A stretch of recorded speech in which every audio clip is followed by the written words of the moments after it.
Yeah. What up? What up, though? What's popping? What's happening? What's going on? You're back in the lab with your favorite neighbor, your man Mark Nash. He is I am he. Another great episode of Breaking Beats. How y'all feel? What's the deal? Make some damn noise, man.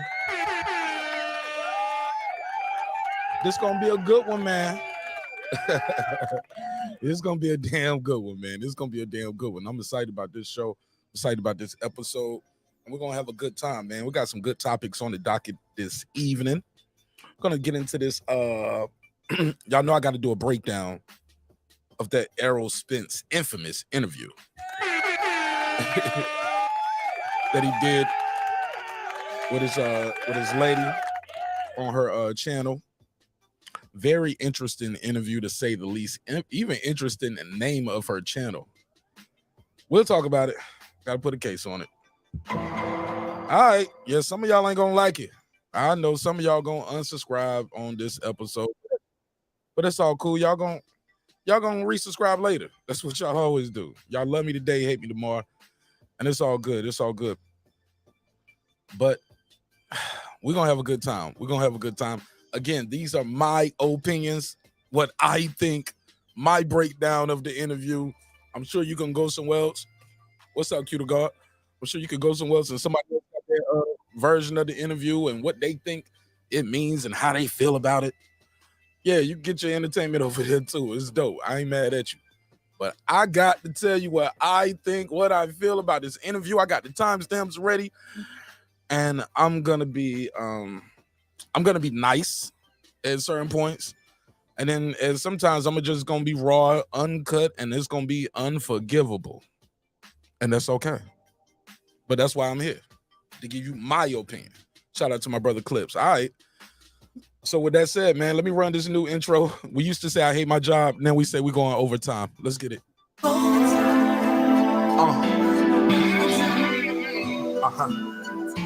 was always told a true champion can be outpowered. They can lose the battle with speed. They can lose the battle of youth. Father time waits for no man, but they'll never be outsmarted. They'll find a way to win. Take the titles and the rings, accolades and the chains. Let's compare bar for bar, beat for beat with no names. It seems they selling their soul just to go gold. Losing religion just to get in the business. I've been the same way since the trenches, since the benches. Gonna be old and gray with dentures. Before I let you put a dent in this pimpin', you sweeter than cinnamon. Rappers should listen. Heard that? That was syllable flipping. Hop in the vehicle, continue my mission. Mark Nash, I'll be up in the kitchen. I can serve you a biscuit or give you the business. Won't give passes to passengers and backseats bitching. If you in my circle, gotta earn your keep. If not, I'm the Undertaker. Imagine all the earths I see. We lost friends along the way, but we didn't lose no sleep because the wolves don't run with the sheep. Feeling like a champ coming back to the ropes. Hey. Work so hard every day, I know. Hey. One day we gon' be sitting on top, sitting on top, looking down below.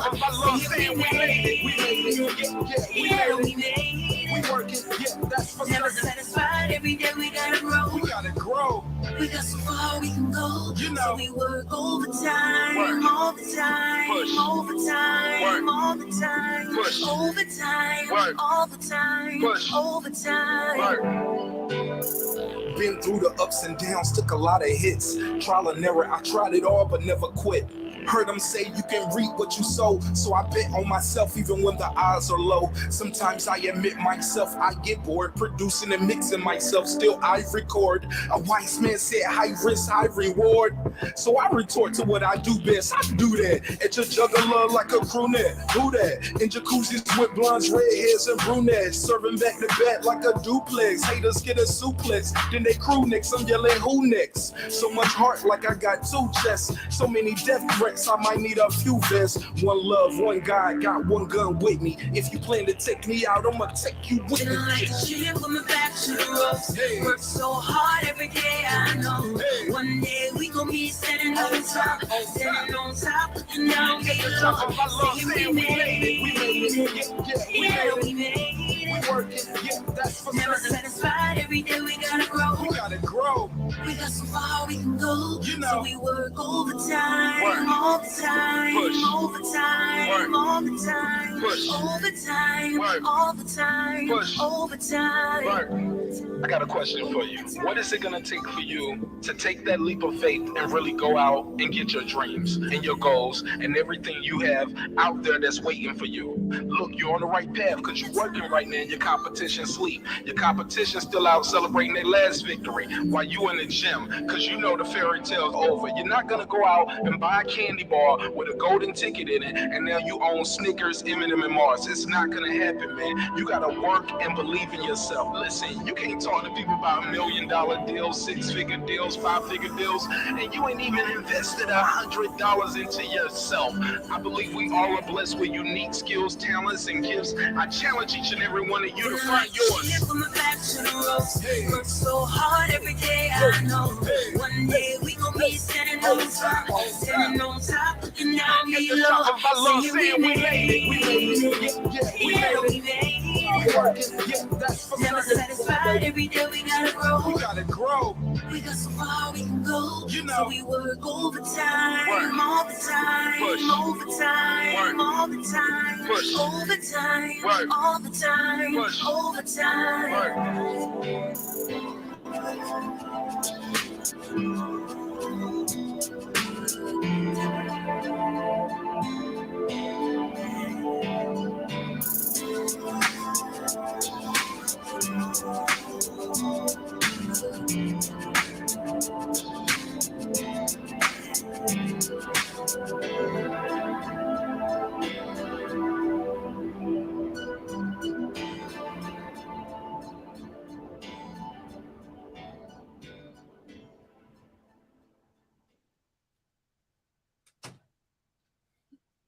What's good, neighborhood? You back in the lab with your favorite neighbor, your man Mark Nash. He is I am he. Another great episode. All right, what's popping, y'all? What's happening? What's going on? We here, baby. Another great episode of Breaking Beats. How y'all feel? What's the damn deal? Slide tendencies. What up? Clips. What up, fam? All right, let me run this neighbors only roll call. And we're going to get right into the schmiggity schmo. Oh, yeah. And you're going to love it. Or you're going to hate it. And that's cool, too. Yeah, I can't please everybody. Clips, we can't please everybody, man. You got to please the people. Got to please yourself first. Your family, friends, the people around you. And if the world catch on, they catch on. But I got to do it, Clips. I got to do it, man. I got to do it. All right, let's do this neighbors only roll call. And let's get right into the show, man. This should be an interesting one. All right, let's get it. Also, man, we got some updates as we've been prepping for the show today. Some things have been revealed the last couple hours. And I got some video and some audio we can play from that as well. All right, so let's do this neighbors on the roll call. Where's it at? Where's the button? Where's it at? All right, cool. Let's get it. All right, let's do a quick neighbors only roll call. Because without the neighbors, the show would not be the show at this level. And we are on our way to 17K. Thank you all for helping us get to that 16 mark. What up? It's like we were stuck at 13 for a minute. Then once we hit 14, we just blew right past 15. I don't even know who this is. What up, though? Who this? You got the show too loud in the back, brother. Who this? What's up, man? What's on your mind? What's up? What's up, caller? Telling your name, where you from? Listen. Huh? Tell niggas to watch shoulders when they fight. Watch when what? Swear, when lie, when niggas, tell them to watch the shoulders, huh? You said watch, drink you some say? soda? Yeah, watch the shoulders, nigga. Part of fighting, nigga. That's how you go. Absolutely. I appreciate that, man. Say what? I appreciate it. You said tell niggas to watch their shoulders. Watch the shoulders. Watch the shoulders, nigga. Watch the shoulders. Yeah, all right. I'll You tell about to go, nigga. You going and you about to go, and you playing a little, you know what I'm saying, and all. Yeah. Okay. Watch the shoulders. You throw moves out the shoulders, nigga. I'm trying to tell you how it go. Okay, So I'll when make you sure I watch tell the him. show, before you, huh? I'll make Say sure I what? tell him. No, nigga, that's what you this what you tell them. Listen, You tell tell him. niggas to watch the show. Huh? Yeah, you got some bad Tell me- audio, man. You got to fix your audio. You got too much background noise. Take it off speaker. The Oh, chat, nigga, the it's chat not said, the art. the chat said you got bad audio. No, I don't. Hold on, nigga. That's all shit. I hope your YouTube shit playing. You know, nigga. Anyway. Yeah. Shit. All right.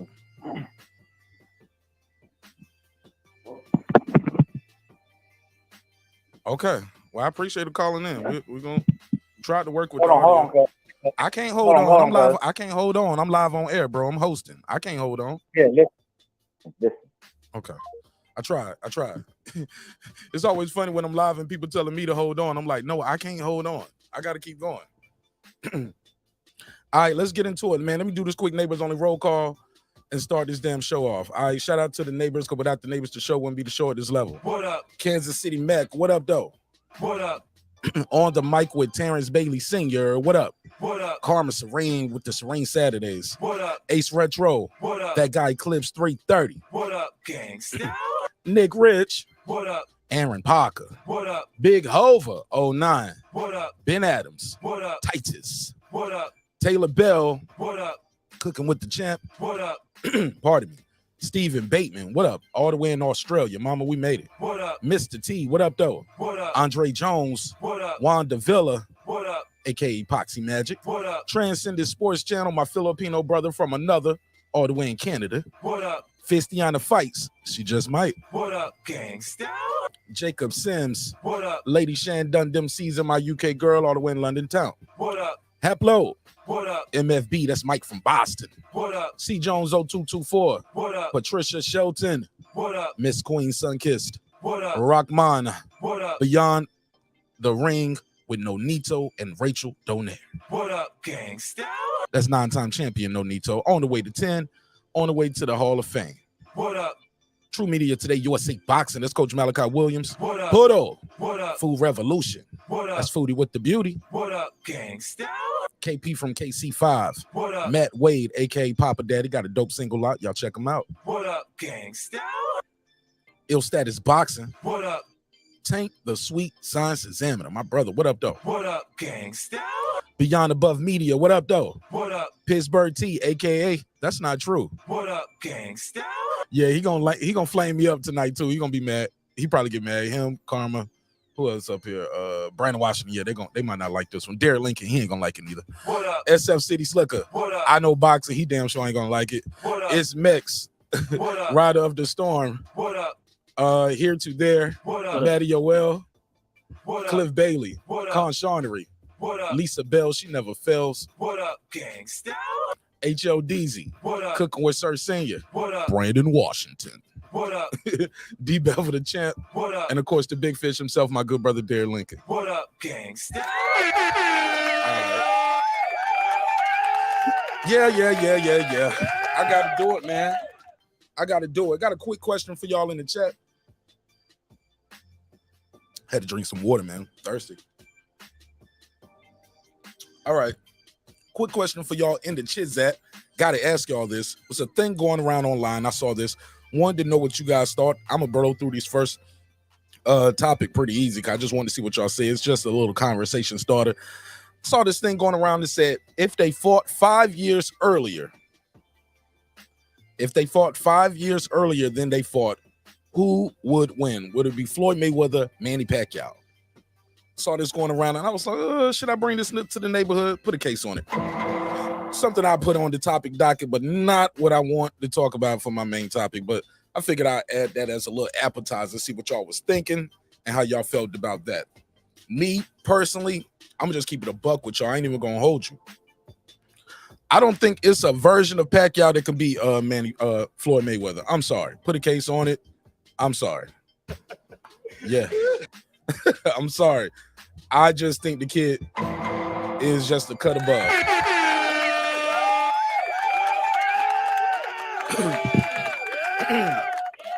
He couldn't beat the brittle hands version of Mayweather. You know, Mayweather's older than Pacquiao. People's like, well, he was aging Pacquiao out. How you age out somebody younger than you? Never heard of it. Never heard of it. Nah, I never heard of that. Y'all making that up now. Y'all freestyling. Nah, I don't think there's a version of Pacquiao that can beat Mayweather. I'm sorry. If the fight was 5 years before, it probably just would have been worse. My boy Clips in the building. He said, you got bad audio. Caller said, no, I don't. Watch them shoulders, nigga. Yeah, I don't know what was up with the caller, man. He could call back. He was trying to call back while I was doing my roll call and my shout outs. I was like, nah. I'll get back to him. He could call back though. I forgot his name, but caller, you can call back. That was funny. That was a funny way to start the show off. Hilarious. All right, so we're gonna get right into it. Y'all can let me know what y'all think of that. Let me see what y'all saying in the chat. Who wins if they fought 5 years earlier? Put a P for Pacquiao, put an M for Mayweather. Let me see what they saying in the chat. And I'm gonna go right on to the next one. Shout out to everybody who was here early. My boy Q the God in here. What up, fam? Clips in here. Peace to you. How the family doing? Say hit the like button, neighbors. You know proper etiquette. We'll see. It's all good too. He said these guppies gonna be pouting tonight, Mark. Man, put a case on it. Never heard They're gonna be mad. But it's my opinion, Clips. Why I can't give my opinion? Everybody else get their opinion about everything in the world. Even me. They get their opinion about me. I can't. Shit is out there for public consumption. Shit, I'm gonna talk about it. So as we proceed, let's move on. Let me see what they're saying in the chat, and I'm gonna keep moving. Okay, so only one person got to vote for this one. All right. So Mayweather, shout out to Gus. What up, Gus? Anybody got Pacquiao beaten if they fought 5 years earlier? I don't think there's a version that can beat him. Shout out to Zone 6 to Enforcer. East side in this motherfucker. What up, though? All right. All right, so as y'all know, got to run through it real quick. Make sure I got the link out there, too. I'm gonna go through. Oh, let me take the call. I got a call. I think this Vegas calling back. Let me see what he's talking about. 702. What it do? Tell me your name. Where you from, family? What up, cuz? Hey, yo, this is LeBron. I'm out here in Newport News right now, cuz. Okay. Shout out to LeBron on Newport News. Talk to me. That's what's up, man. That's what it is. It is shit. Shout out to any girl fuck with me. All right, that's fuck with it to my niggas. All right, anyway, niggas. Hey, yo, tell niggas to watch the shoulders. When you square up, you line up against the niggas, tell the niggas to watch the shoulders. The arms don't move without the shoulders. So you watch the shoulders so you see where the shit coming from. Whether it's a straight jab, what's the shit called, hook, whatever. You're going to see this shit way before the shit. Okay. Just line up and do it. All right, a little bit of space, then you catch them bats and shit, whatever. That's how you do it. That's how I go. Hey, LeBron, some would say you watched it, you look at the chest, and because the chest is gonna flex before the punch move. Throw the punch. Ain't no chest, ain't none of that shit. Okay. That's on the elbows, the arm shit. That's some other shit. They ain't no fuck it. They ain't got shit to do with it. Okay. All right, you got anything you want to plug and promote before I let you go, LeBron, in VA? Hold on, cuz. Nah, I can't hold on, Bron. I can't hold on. Right. Any what? I say anything you want to plug and promote before I let you go? You want to plug your channel? Shout out your IG, your Twitter or something? Listen to this shit, all right? Listen to what I have to do. I gotta go, LeBron. I don't know what you about to do. I don't know what's up with LeBron. Put a case on it, nigga. Never heard of it. Nah, I ain't holding on. I don't know what you was about to do, LeBron, but I appreciate you calling in, though. LeBron, listen, LeBron. I want to hear that. You got two calls in, LeBron. Usually I only do one. You send a cash app or a donation, I'll let you get another call. But I got to host a show, baby. I'll drop the link. You can pull up if you want to. But I got to keep it moving, LeBron. Shout out to Food Revolution in the building. Nelly, what up, though? Yo, I don't know what's so well, homie. All right. As we proceed, let's keep it moving.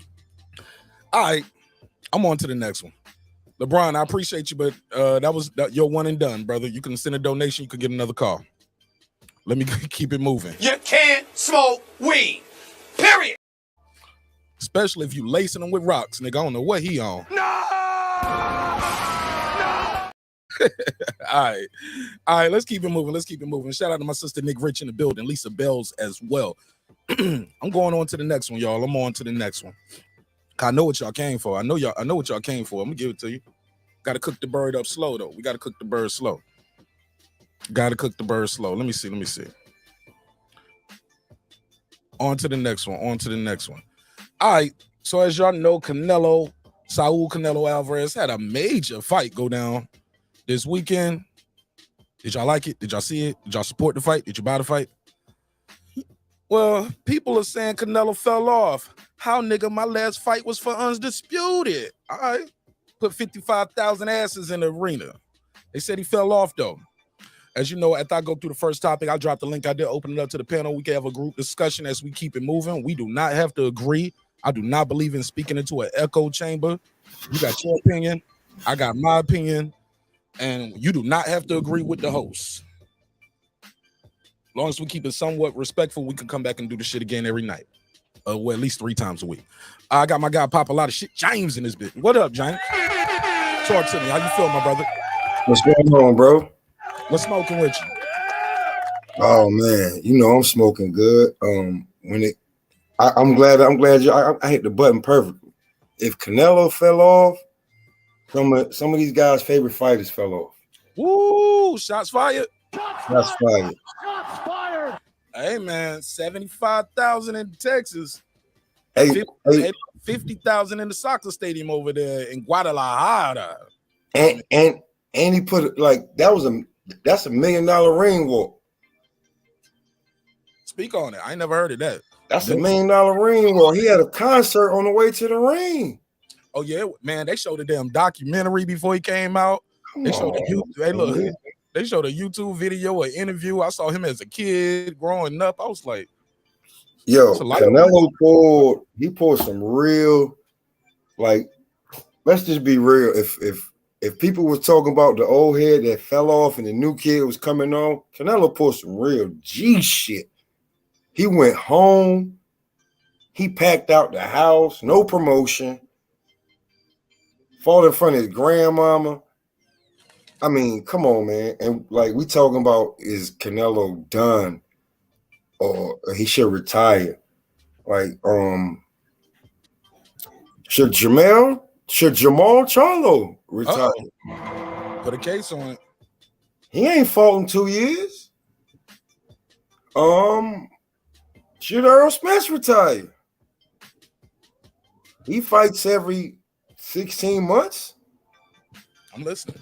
Since the car accident, like, I'm not gonna play this race war, man. I am one of my little brothers that I trust my life with is Puerto Rican. I'm not playing this race war. If Canelo if he fell off and should retire after 8 fights in 2 years, undisputed, jumping around, surgery and a layoff. If he should, and we got guys that's been fighting, we know, tomato cans, and they fighting every 2 years. It never 18 months. Right. Oh man, bro. I mean, if Canelo falling off, these dudes have fell off. I said it.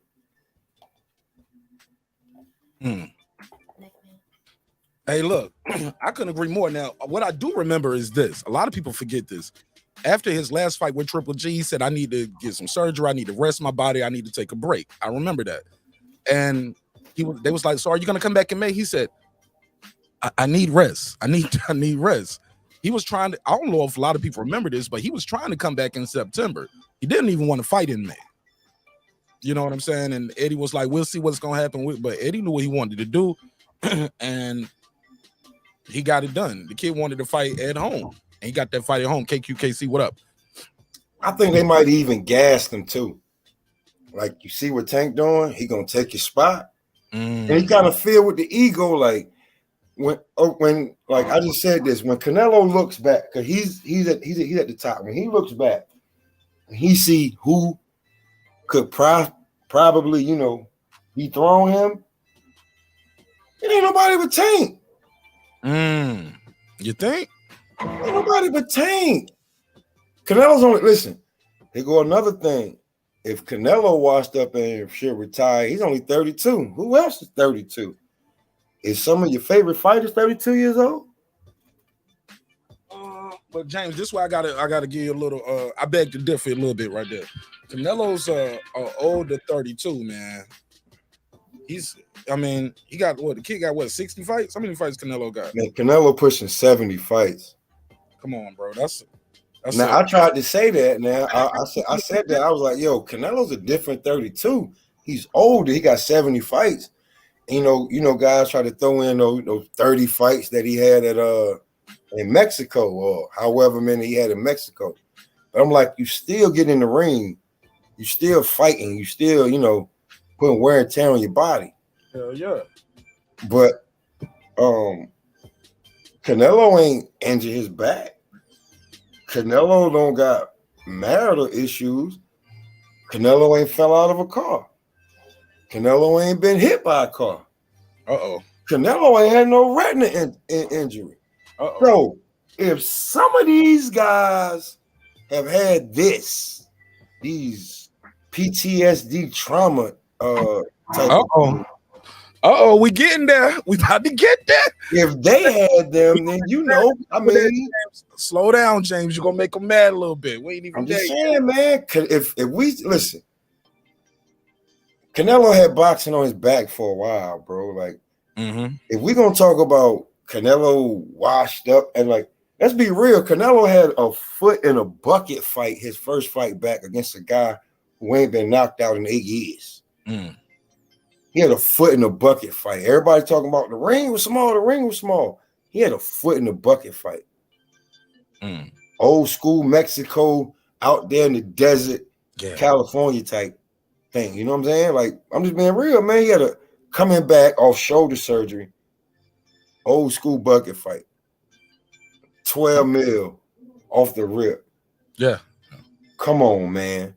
Like, he made, okay, if you want to say that we transitioning from the face of boxing, this is like Jay-Z, Drake. No, not even. This is like Jay-Z, Wayne, Kanye West, Drake. If you want to keep it going, this is like, and how I see it, Drake, Lil Baby.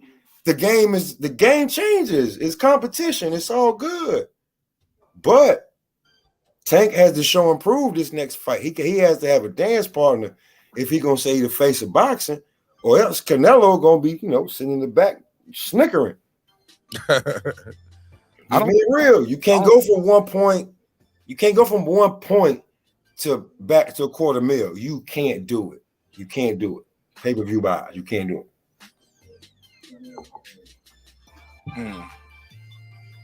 And I'm a Tank guy, but if this fan say Canelo fell off, Canelo got $12 million for this fight on a pop-up. This is a pop-up party. No promotion like that. Pop-up party.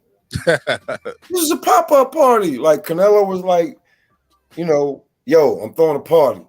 And 50,000 pulled up. 50,000 pulled up. Tequila, nachos, burritos, tacos, shit everywhere. We have a Let's go. Hell yeah, that shit was lit. I want to say this though, man. I put a survey up, right? I had a couple surveys after this fight. Let me see if I can share my screen so everybody can see what I mean. Let me scroll right here.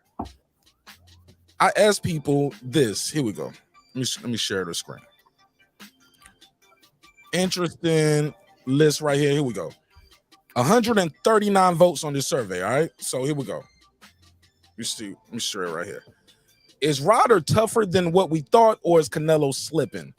139 votes. We got 52% saying Ryder's just tougher than many people thought he was.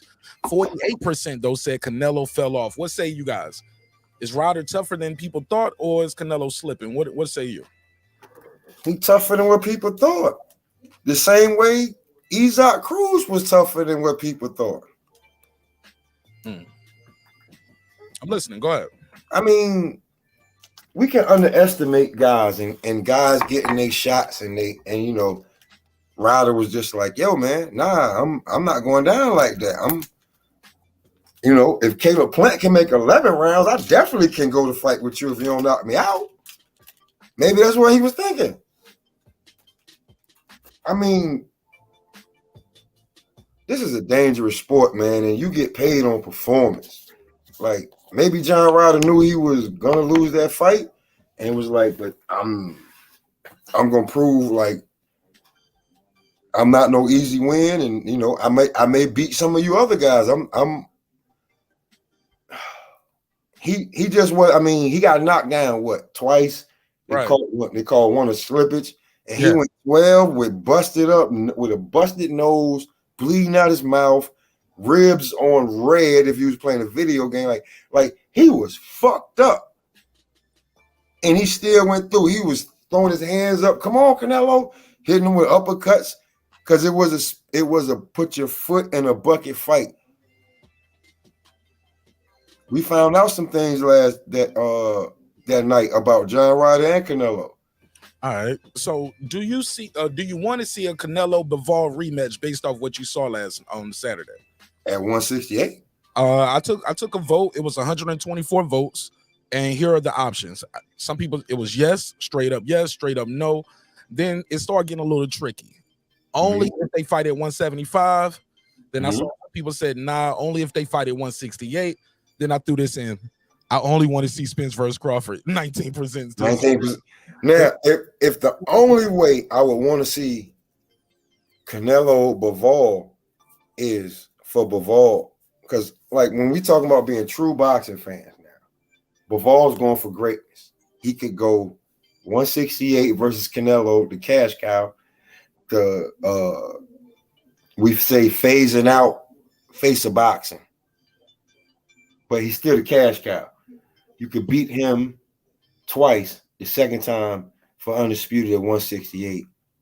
And then your next fight, you could go up there and fight Wolverine for undisputed at 175. And for all y'all who don't know, I call Berterviev, I call him Wolverine because he just you tell him when they fight, you know, he comes out the woods, shaves, beats people up, go right back into the woods because you don't know where he is right now. All right, so boom. So far as this right here, this Bivol joint right here, this who you got, right? You said no, you don't want to see Bivol versus Berterviev rematch, correct? I'm versus Canelo. Canelo versus Bivol. You don't only at 168 for Canelo, like because then it puts Canelo against the wall. That's exactly what that's why I put that as a choice, like only at 168 because undisputed on the line. You can't go up to 175, and both of you guys can't babysit y'all division while y'all fighting each other. You know what I'm saying? No. All right, cool. Last one. Actually, I had two more. Is Canelo still the face of boxing? If not, then who? Look, 59%. I got 88 votes. 59% said no, but only two comments. They didn't want only two comments. They don't want to tell me who they think is the face of boxing. Look right here, Lewis. Who is this? Louis Salente just said Canelo's washed. Okay, if he's not the face of boxing, then who? See, it's hard for people to just say no because they know their favorite fighter ain't gonna cut the mustard. He's not gonna fit the mold. For if you're saying Canelo's not the face of boxing, then who? If he's not the face of boxing, the only person you can say is Tank. And if you're not behind Tank, then you're just hating. That's just what it is. No, I can't just say they hating because they got a different opinion. But before we get back to you, let me give a quick shout out to my girl Femi in the chat. She said just dropping through to show some love. Shout out to Femi from the chat. Check out too. She got a dope channel, man. Y'all go check out. She do a lot of relationship talks. And I support Femi. She support me, and I support that red lipstick, sister. Good night. I got 5 on it. Also, I got my man Zone 6, the Enforcer, aka the undefeated champion of this damn debate shit. Bro, hold on. Wait 1 second. The king, I saw it. The king, and I just want to say, like, I gotta even pull up on the stream for this one. I'm gonna bow down to this. I seen the massacre. I respect the massacre. What up? Appreciate that, man. Love y'all brothers, man, for that, man. Man, you got a good show that you're running over here, so I had to pull up. You've been supporting, and I'm making my rounds, man. Like I said, I just getting back into the YouTube. Everybody know I kind of go in and out, so I'm coming in this motherfucker just, straighten out some furniture, man, for some stuff I see, just to give props to the real guys, the good content creator, and really kind of come in here and shake down the imposters. No disrespect, but to push them, challenge them, and just not let them get away with all the nonsense they're talking about. So, just to add my 2 cents on the boxing stuff, because you guys are getting to it. Let's think about this for a second. We ain't really used to seeing undisputed. Okay, this is a new thing set off by Terence Crawford. Usyk got it, Taylor got it, and then we had Canelo Alvarez, who has it as well too. We're not used to seeing boxers say that. Go ahead. Devin Haney. I just want to add that to you. And Devin Haney, right? Just give you a few. But you haven't seen somebody sit down in a division and keep defending the undisputed titles. Man, that is a lot of work and a lot of wear and tear on your body. So things are going to happen what you don't expect. So Ryder could be a little bit better than what we thought. That's just real talk. It ain't that Canelo slipping. It's just that he can't belt hop. He can't go up to 75 and duck up there and get his WBC title and duck back down. He got to stay at 68 and put in that work. And I think that's where we at with all these guys who are undisputed. Go ahead, James. You want to reply to that? He's right, but just off of this YouTube boxing community and how they play it, if Canelo washed, Earl and Jamal are washed. I see what you're doing now, but be careful with that. Don't allow these guys don't try to bite back with their opinion. Let's move them out the way. This us talking, real fans, right? Real talk, when I think about it, not thinking about any other boxers, Canelo is just what I said. Like, is he washed, or is he over the hill, or is he running out of time? We don't know. We got to see another fight. But I do agree with the saying that you're only as good as your last fight. So Canelo's been fighting since 15 years old, man. This guy really got hands like that. So at some point, you're not going to see just every performance be perfect. Let's keep it real. These are grown men fighting. You're not going to have a perfect performance every time. You're not going to get Canelo by stoppage every time. This dude ain't Rocky Marciano. This dude ain't Edwin Valerio. This dude ain't Beterbiev. Everybody knows. Yeah, he ain't that guy. And I'm naming people who got 100% KO ratios, damn near. You see what I'm saying? Yeah. You high ratio. This ain't Deontay Wilder. Everybody's not gonna be that. You know what I'm saying? And Canelo is a boxer. He's come from the school of the Mexican Academy, where body punching and technicalities is better. You know what I'm saying? And you gotta think about it. He was in there with Floyd Mayweather.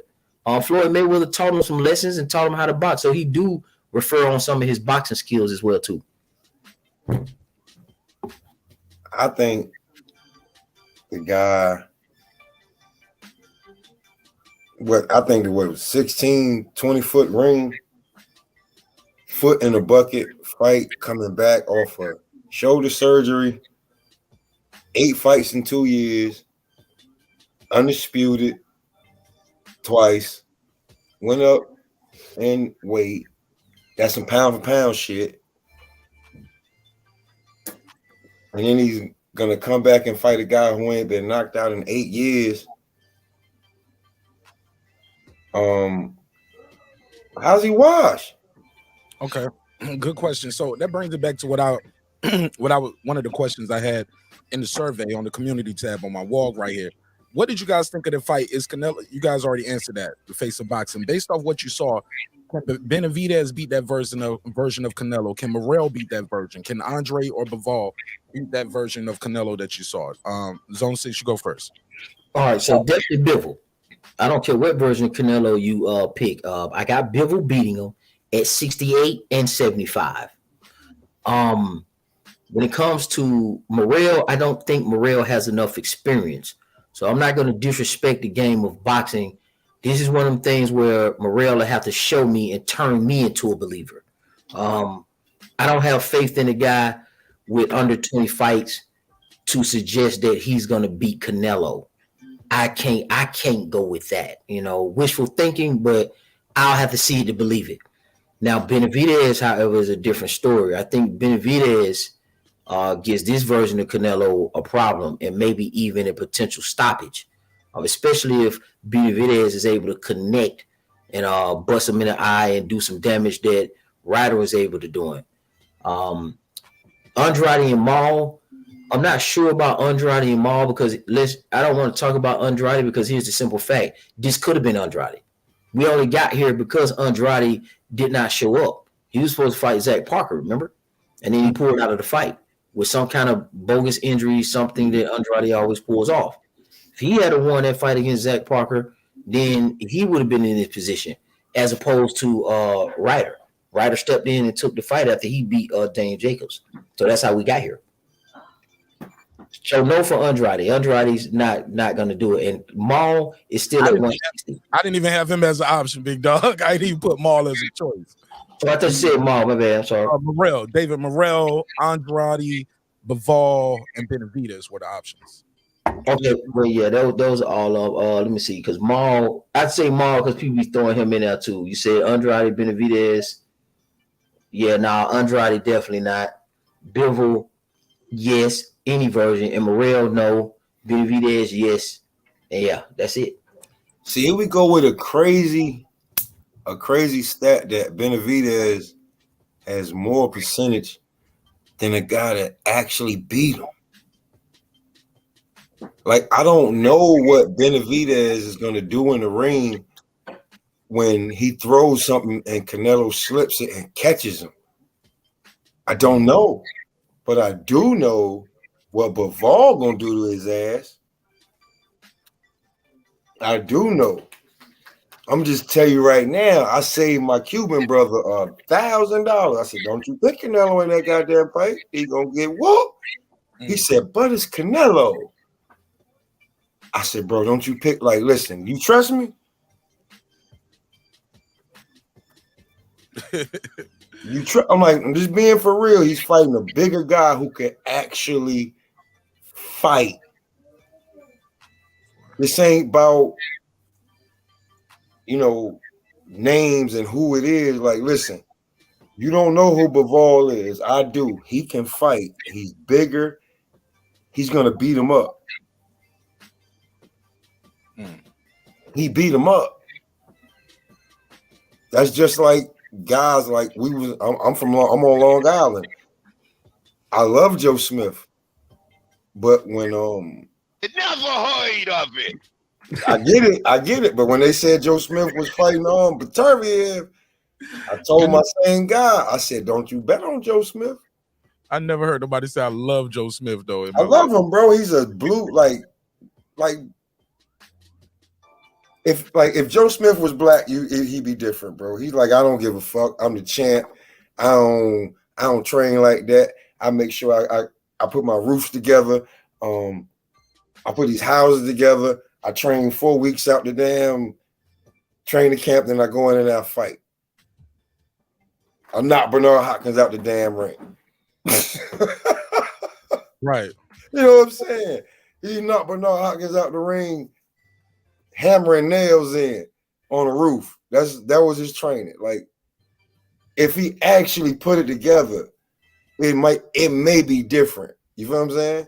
And then just being on my little, vacation, I know some guys that was working out every day and they were saying, yo, them Smith boys are different. Well, look, y'all got anything else on this? I'm ready to move right on to the topic of the night that I'm gonna really piss them off with tonight. I got some clips, some timestamps on this Spence versus Crawford topic based off this interview that Errol Spence did. Errol Spence said some shit that I've been telling y'all for about a year, and I think some of y'all owe me an apology, damn it. and I'm coming to collect tonight. Y'all got anything else on this Canelo thing? Y'all know at the end we can always do a recap and bring it back to anything. Man, go on to that Spence interview because you already know I'm Mr. Doer.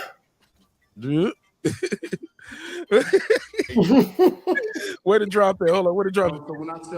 Where to drop it? The one thing about Errol Spence that I don't like about him is that sometimes he be drunk. I see him drink a little bit. Oh, yeah, it's going down tonight, man. I know y'all gonna get mad. Where my boy Brandon Washington at? What Dallas, Texas at in this bitch? I know y'all mad. Go and hit that dislike button for your boy Martin Ash. I don't give a damn. I'm not. Hey, look, in the words what they say in that movie, what's that? You will not like this. This will not be over quickly, and I'm not your damn king. You are not gonna have a good time tonight. But I'm getting real. Hey, James, you gotta fix your background noise. James, you gotta fix your background noise. Got fish background noise, bro. Got fish background noise in between right there. You know, we try to have a high quality show over here. All right, so let me say this. I took some time stamps, took a little time stamps, took some time stamps, and I'm going right into it. And yeah, it's gonna, like I said, some of y'all ain't gonna like it, but it's gonna be the painful truth. First and foremost, let's give you guys a little recap for those who don't know. Errol Spence Jr., the truth, unified champion, did an interview with his lovely girlfriend on her show. Ironically, now, do y'all know the name of her channel? Do y'all know the name of her channel? I do. You're not gonna believe this shit. You can't make this up. Let me get these jokes off real quick. Oh my God. Oh, hold up, fam. Hold up. Let me I'm gonna pass the ball to you. Let me get me a shot real quick, and I'm gonna throw it off the back, boy. Brother, if you are Errol Spence Jr. and have a history of alcoholism, the last thing you need to do is be on the show. The one thing about Errol Spence that I don't like about him is that sometimes he be drunk. I see him drink a little bit. Her show is called On the Rocks. Oh my God, On the Rocks. It never heard of it. Hey, look, couple of the drinks together, stays together, I guess. But it looks like they was on the rocks. On the rocks. Like, you can't make this shit up. You can't make this shit up. He's on the rocks, talking about his drinking, talking about the Terence Crawford fight, and we got some notes and some audio. We got to play the audio. Oh yeah, it's not gonna be what y'all think it is. Now, granted, do I got to give Errol Spence some props? Yeah, Errol Spence, I'm not a damn hater. The kid is a hell of a fighter, and I give him his props. He did what he's supposed to do. He beat the guys in front of him. But during this interview, he said some things like this. Now, let me get my timestamps together because I got some notes here. Let's go to, first of all, let's just go take it from the top. We got a couple notes here. Let's go to the 1743 mark, which is something I'm glad that he does and says this. But before I do that, let me just ask y'all real quick. What did you guys think of the interview? James, Zone 6, any one of y'all can go first. Did y'all see the interview and what did y'all think of it? And a brief synopsis, and then I'm gonna go through my time. Go ahead, Zone. Go ahead, brother. I saw it, and I kind of couldn't hardly understand what he was saying. The audio to a degree, but I'm gonna say this, man. I feel bad for the dude, man. He kind of got like a built-in excuse now to me. I mean, he was complaining and talking about how he got PTSD, man. Once you say something like that, man, that's permanent, man. That's big time damage, dog. So that's kind of like a built-in excuse if something go wrong for him with Terence Crawford in a fight. And then Terence Crawford's not going to get full credit for this dude.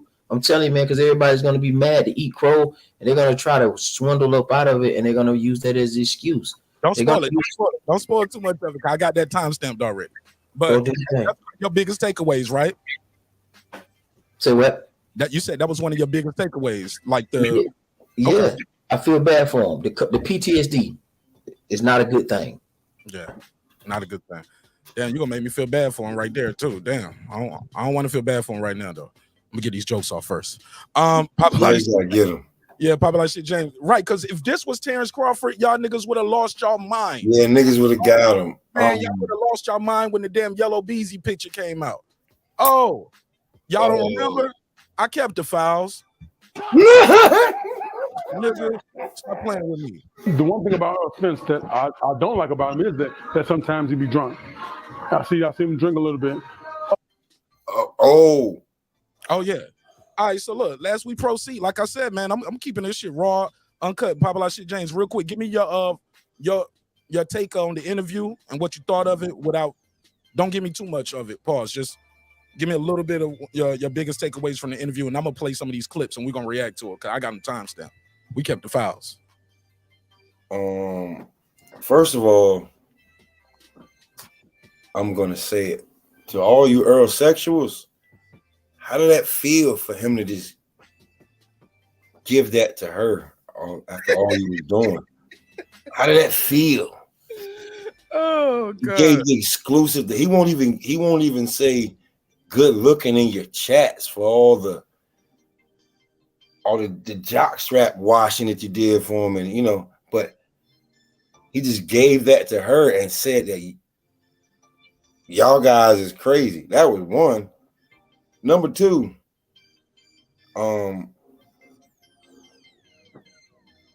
my head hurt a whole lot trying to watch that interview. It was like the thing about Errol Spence that I don't like about him is that sometimes he be drunk. My bad. My bad. It was like I'm sorry. It was two airheads talking for over an hour, and it was just like okay, hold on, I'm gonna pause it, get up, go to the bathroom, smoke a cigarette, pour me a drink. Like, yo, it was, I'm gonna tell you something. Watching the whole hour was like an hour and 13 minutes. It was crucially painful to try to watch it and just dissect it and get what you're supposed to get out of it, because he gave the exclusive to his wife. She has 15,000 less subscribers than she has 15,000 less subscribers than Mark Nash, and he just gave the exclusive that everybody wanted to her. Yeah. All right, let's move forward. Come on. Because I ain't gonna lie, man. That shit was, I did have to watch the interview on like 1.5 speed, fast forward. Oh God, bro. On regular. If not, that shit sounded like it was a screw and chop tape. I ain't gonna lie. Oh man, it was hurting my, like, real talk. I was like, I was just like, I kept fast forwarding and trying to rewind to see where I could catch where I wanted to hear the topics. James, let me transition. I gotta play some of these clips. They gotta hear this shit. Go ahead, bro. Let me turn the volume up. Here we go. Okay, does she's so drunk too. Floyd have a say-so on when you and Crawford fight? Now, I thought this was a good question. I'm glad she asked him this. I don't know why this is here. Maybe they prepped this, but this is by design. Her asking him, does Floyd have a say-so when you two fight? This one, all this shit was by design. It was a point where they was gonna end the interview, and he was like, well, you ain't asked me about this. Because obviously they prepped this. He said Floyd don't have a say-so. He wanted to make sure that was known that Floyd don't have a say-so. Let me play that. No. Where did that come from? Just people speculating. Just like everybody has all these dates. Like they done had probably 15, 20 dates since the year started. Like somebody was saying, was EJ fight next week? Next week? Yeah. Yeah. Everybody think Floyd say one little thing and people just run with it. Yeah, it'd be like that. Floyd said one little thing, people just run with it. Floyd Mayweather ain't got no say-so in his fight. Zone 6, give me your reaction to that. Papa Shit James as well. I'm not sure about that, man. Mayweather got a lot of influence over there with Al Hammond and PBC. I mean, he pretty much carried him. So I don't know if that's true or if it's not. I mean, so one of them a liar. Either Floyd Mayweather's a liar or either Errol Spence is a liar. When it comes down to the business part of it, I do think that Floyd Mayweather may have a impact or influence, or some say, on advising Al Hammond on how to move boxers, because Floyd did box Floyd is considered to be the TBE, especially in moving and selecting opponents and being economically sound. So a key part of this is that you got to think about it. If Errol Spence lose those belts, then the PBC loses a lot of leverage in the welterweight division. All right, James, go ahead. Give me your take. First, shout out to Hapolito in the chat. That's my guy. And number two, Mark, you spent some time in my area, so you already know how to dissect bullshit, and I'm gonna leave it at that. Okay. All right. You already know. Let me see. Tano says, let's hear this. Like a year ago, I'm turning. I think they just Ivy just found out probably like a year ago. She just found out because before she'd be like, no. She's always asked why people taking pictures of me, or why people want to take pictures with me and stuff like that. But she just came to the conclusion that I'm a famous boxer. She watched me on TV and stuff like that. So not the right spot. All right, so let's go to this part right here where he talks about the negotiations. Because a lot of people saying Crawford ran out the back door. According to Errol Spence, according to Stephen Espinoza, they never stopped the negotiations. They still negotiated. 26-29 is the timestamp. Let me go over here. 26-29. When you're killing yourself to make the weight. Oh nah. Oh, let's go back. Yeah, let's go back here. Killing yourself to make this weight. Let's go here. Everything by myself, strength condition, to eat. What I'm saying. Oh yeah, we need to hear this. Fun, partying. 185. Well, yeah, let's go. Yeah. This is what we need here. Him blowing up to 185. This is the main reason too. I think he's gonna lose to this kid, Terence Crawford. All these dates. Like they done had probably 15, 20 about days. all the dates. Somebody was saying, was he? All right, so let's go to. I'll say one little thing when people is wrong with. All right, here we go. Okay. What would you say one of your hardest fights was? What was one of your hardest fights?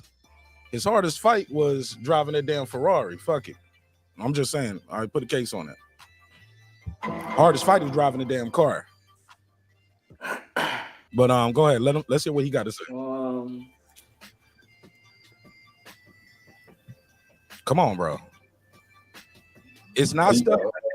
Oh, he's just talking slow.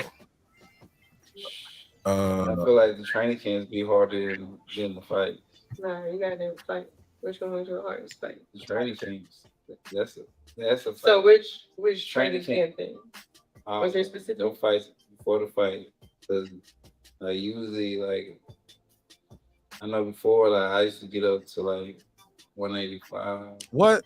And just it was that I say training camps because that was a fight. It was just battling, hanging out, having fun, partying, doing different things, and then okay, I got a fight day.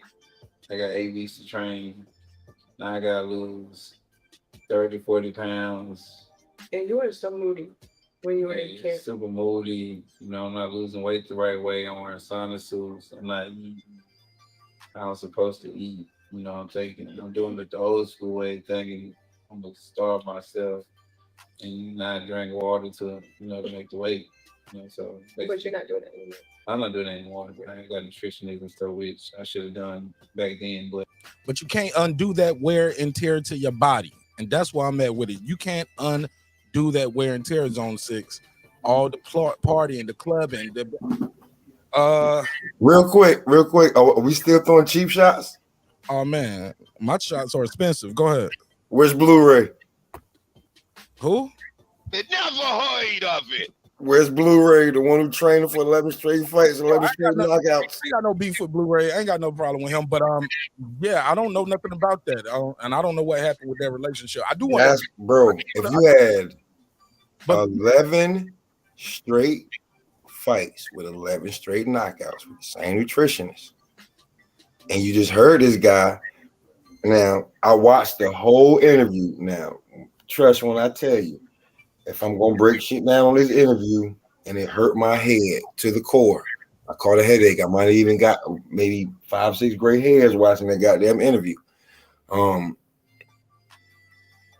He said that he likes to do everything on his own. He thinks he don't need this. He don't need that.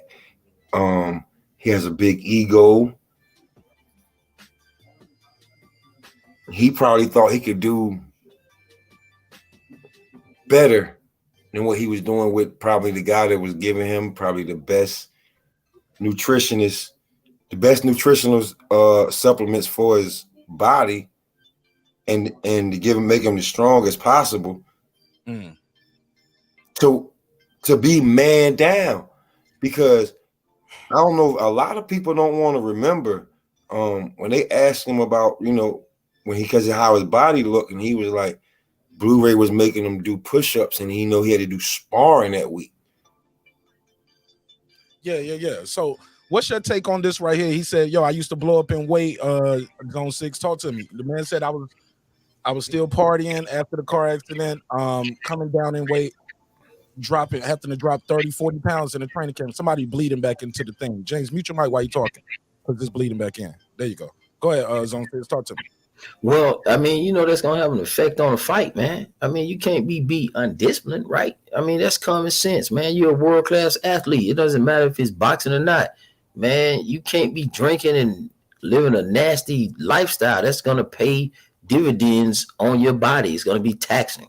I had already made that point clear across the board. Like, that's just anybody that's in shape or is any kind of athlete knows that.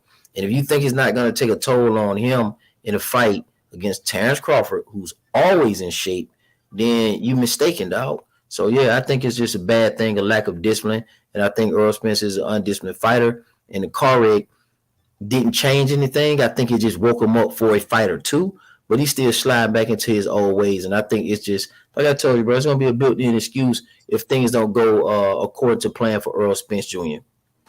All right, 26-29. Let's go here. 26. Let's go right here. So your next fight. Next fight. Who we got? I don't know. All right, so let's start right there too. I don't know. So when people say Errol, I was watching your debate too. I remember Knockout told you in the debate, he said Errol Spence ain't never said he didn't want to fight. It's a Brian Custer interview where he was talking about I could be undisputed without Terence Crawford. It's another interview where he did with the Zone saying I could fight Canelo. I got options. So here we are again with I don't know. But let me play it out. Go ahead. You know, me and Crawford are definitely in the talks. You know, we've been talking, so hopefully it can be me and him. Hopefully it'll be right into our negotiations going better than what they were before. Yeah, definitely. Me and Crawford, when we was talking directly, we probably all phone for probably 40 minutes, 30 minutes. We probably spent 15 minutes talking about, negotiation parts and stuff like that. We just talking about, getting a feel for each other and basically talking about our families and the current situation we had going on and stuff like that. And then we start talking about, boxing and us fighting and negotiation and things like that. But it went well, and our teams are still negotiating. We're still having talks, so it's going very well. You have, had some obstacles in your life. Okay, so they said that negotiations are going well. Factor Cap, what you think, Zone 6? That's a tough one to call. I ain't gonna lie to you. Factor Cap on that one. Let me pass the rock on that one. Let me think for a second. I'll give you an answer.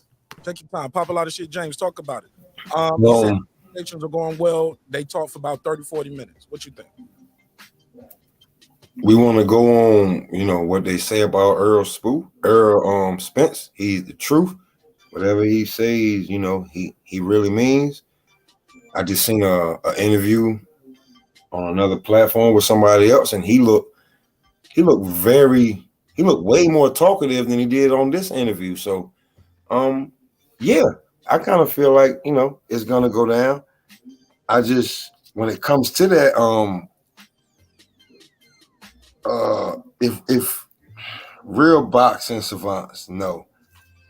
If Earl just came out and did an interview and basically explained what he's been doing, and he fights Terence Crawford, and when Bud has to help him up off the canvas, what are all the Earl sexuals gonna do? Okay, James, you got a take on it? You think it's gonna happen or no? Based on what the fight's gonna happen. What about you, Zon? I'm not sure no more, man.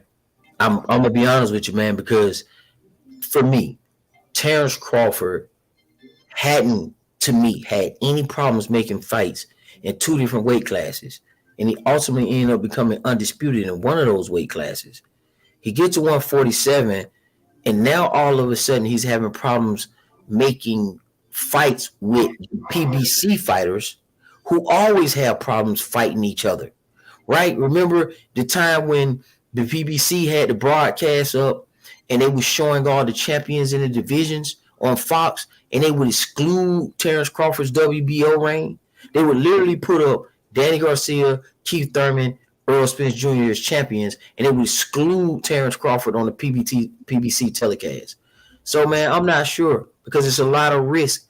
If Errol Spence loses this fight and the belts go with Terence Crawford, he's an independent floater. He's an independent player. That means all that power go with Terence Crawford. He has all the negotiating chips. So I think this fight's not going to happen.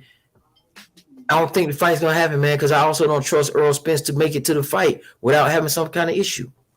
All right, let me go to this next clip. I ain't mad at you on that one, bro. I couldn't agree more on that shit. Couldn't agree more, because he does seem to have some issues, which we're going to talk about in this next segment right here with these next couple clips. 27:42, 27:40, actually 27:46, 27:46. You had a wreck, a very bad wreck, a few years ago, and recently you were in another wreck. And I'm talking about recently you were in another wreck. What do you think you walked away with from these obstacles? Terrible vocal projection. I'm sorry, on both sides. They talking like they just in the bed laying down. Like, man, we need to hear this shit. But listen to him. Just no, really. Who was really James, your mic? I don't know if you're striking a lighter or what in my ears right here. But let me play this. That clicking sound, I don't know what that is. So just mute it while I play this, please. My kids still, smiling, and just acting like nothing happened, even though, I had scars all over my face and, I was banged up. And, basically, a few less teeth in my mouth. My kids still treat me the same. They make me feel good. Just having friends and certain family members around me, and just always being there for me, and nurturing me, and basically acting like I was 2-3 years old all over again. So that just meant a lot, knowing that my core family was still in my corner and still 100% down for me. Even though what other people were saying that he's done, and if he come back in the ring, he'll be a shell of himself, and all those things, and just coming back and just I don't think I had a clear mind at the time. I was still go crazy, and messed up, kind of mentally. I was still, even after my rape, I was still going to the club. Still wild, and so but I feel like that was God. After his wreck, he was still going to the club. Basically, let me hear that again. Still wild, and so but I feel like that was God basically, knocking at my door. Like I said, Bible, the warning comes before destruction. Yeah. So I definitely feel like that was God, knocking, basically telling me, you got to chill out. And I feel like it kind of calmed me down. Now, a lot of people don't notice Errol Spence he did get in another accident. After the Ferrari, it was the Hummer. Then on the night of Terence Crawford fight, he got injured again. So he's 3 car accidents and an eye injury. Let me fast forward to this next clip. This is where he talks about PTSD, 32:30 mark of the interview. Let's go here. I'm trying to live there. that, you know, I just wasn't listening to the warnings.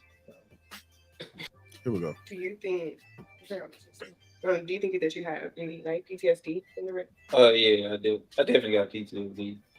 Even when I'm driving, like I stop at a red light, and I just vision like somebody running into me, or if I'm driving, I just vision somebody veering into me, or somebody hit me. That's scary. Or I get nervous when I'm driving, and like I'm by the wall, but I can't drive by the wall. Yeah, like I gotta drive in the middle of the highway. Like if I'm by the wall, I just feel like if I'm hit the wall or somebody gonna hit me, something like that. Like I always keep different thoughts of, you know, having a car crash or somebody running into me, or you know, something happening. Yeah, that's scary. Okay. Anybody want to jump in first? Tell me what y'all think of Errol Spence talking about the car accidents, the PT, saying he suffered from PTSD. Like I said earlier, man, this is gonna play a big role in what's going on, man. This is gonna be some big damage.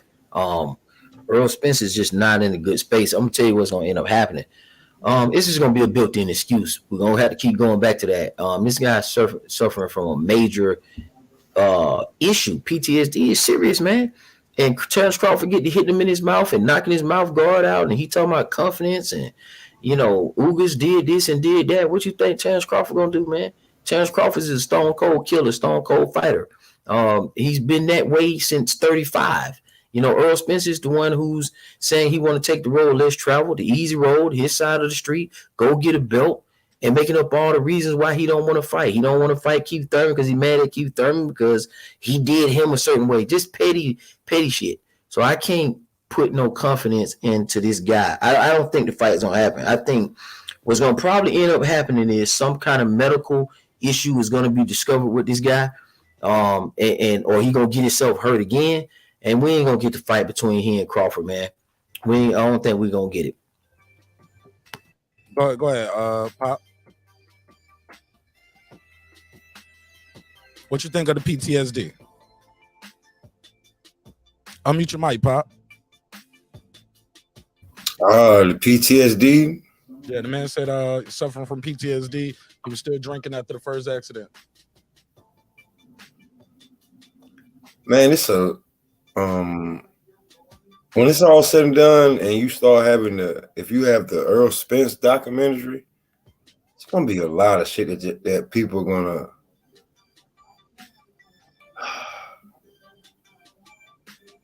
Bro, you sound like Errol right now. You slow as hell right now. What's up? Because I hate to say this shit, but man, Errol Spence Jr., the truth, three division champ, is one step away from being Hector Camacho, bro.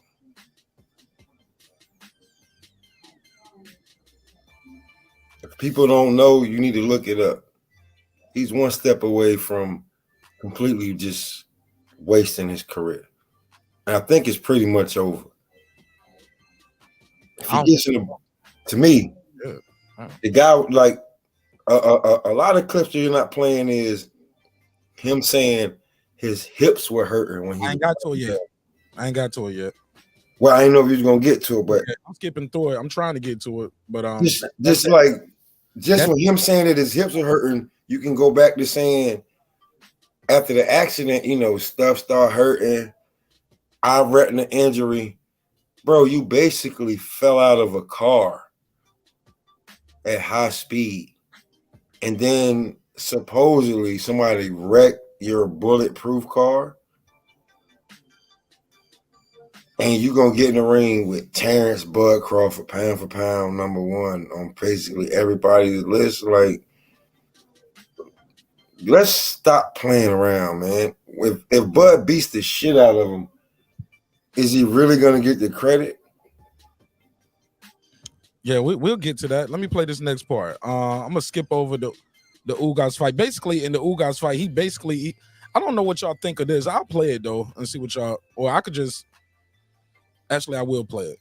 He had a reason for why his mouthpiece fell out. It looked like they was about to end it. He was like, no, you're supposed to ask me about the Ugas thing. She was like, oh, okay.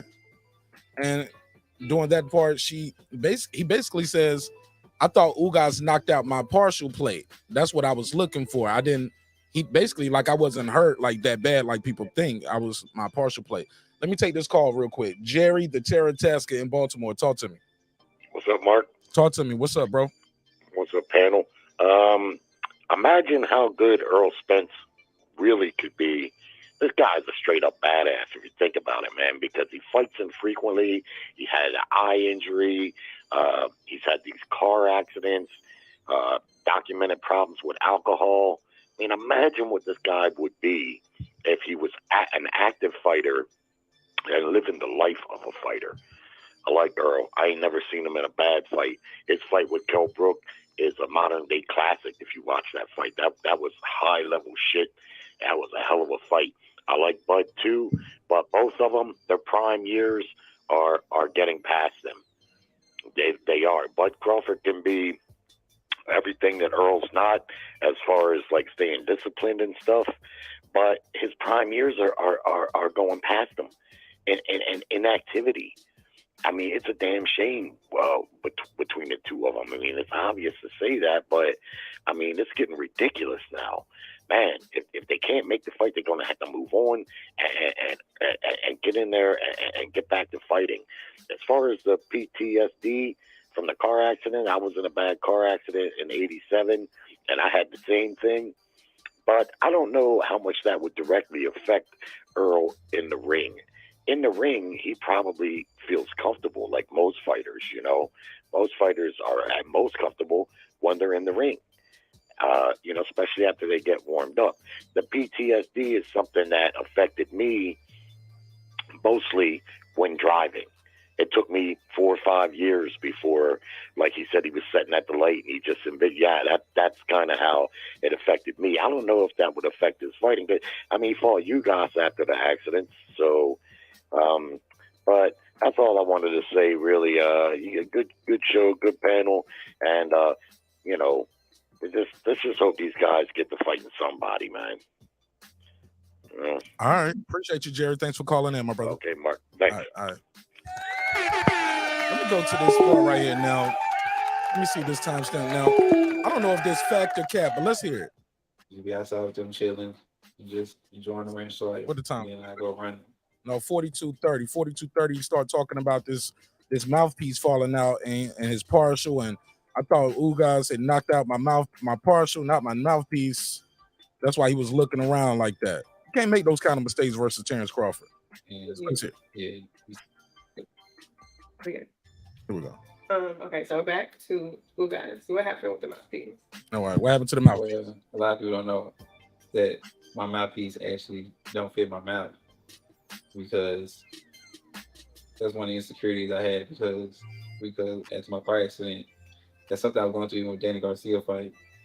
After my car accident, a lot of my teeth had got knocked out, so they had put a partial in my mouth, and I kept, having different surgeries and having to go to the doctor like once every 2-3 weeks, and get to work on my mouth, even while training for the Danny Garcia fight. So even when Danny Garcia fought, my mouthpiece fell out because I had the partial in my mouth.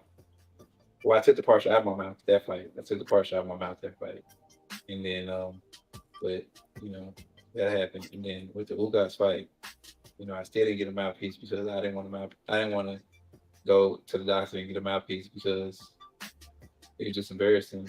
I felt like it was embarrassing because I had a partial in my mouth. And you have a written, you can control it. Yeah, but it's just too embarrassing. Like, what am I? I can see how it could be. It's embarrassing. Like, because with my partial, what you do is I take it out every night. Clean it. And when I put it in the morning, I got some glue. 2 days, the glue come off again. All right. Definitely embarrassing. So I didn't want to. But not everybody would. Oh, you're saying that's how you want it. So he basically said Derrick James, and he used to do this little thing that he used to practice how you gonna sneak the mouthpiece in and not, and take the partial out so it don't get shown. So when Ugas hit him, the mouthpiece dropped, but he thought his partial dropped too, and he was looking for that. My mouth. Here we go. I was feeling, in my mouth for my teeth. So I thought he had knocked it out. So I was like, and that's when I had turned because I didn't want the camera to see, Yeah. I ain't had no teeth in my mouth. And you almost got knocked out looking for the damn teeth. Bro, That is a lack of focus. He cannot beat Terence Crawford doing shit like that. I'm sorry, Zone. Go ahead. Give me your take. Man, I completely agree, man. This now that I'm listening to it again, man, this shit getting on my nerves, to be honest with you, man. I'm about tired of talking about Errol Spence, man. The dude is he's a shot fighter. Okay. I don't care what he did against anybody else.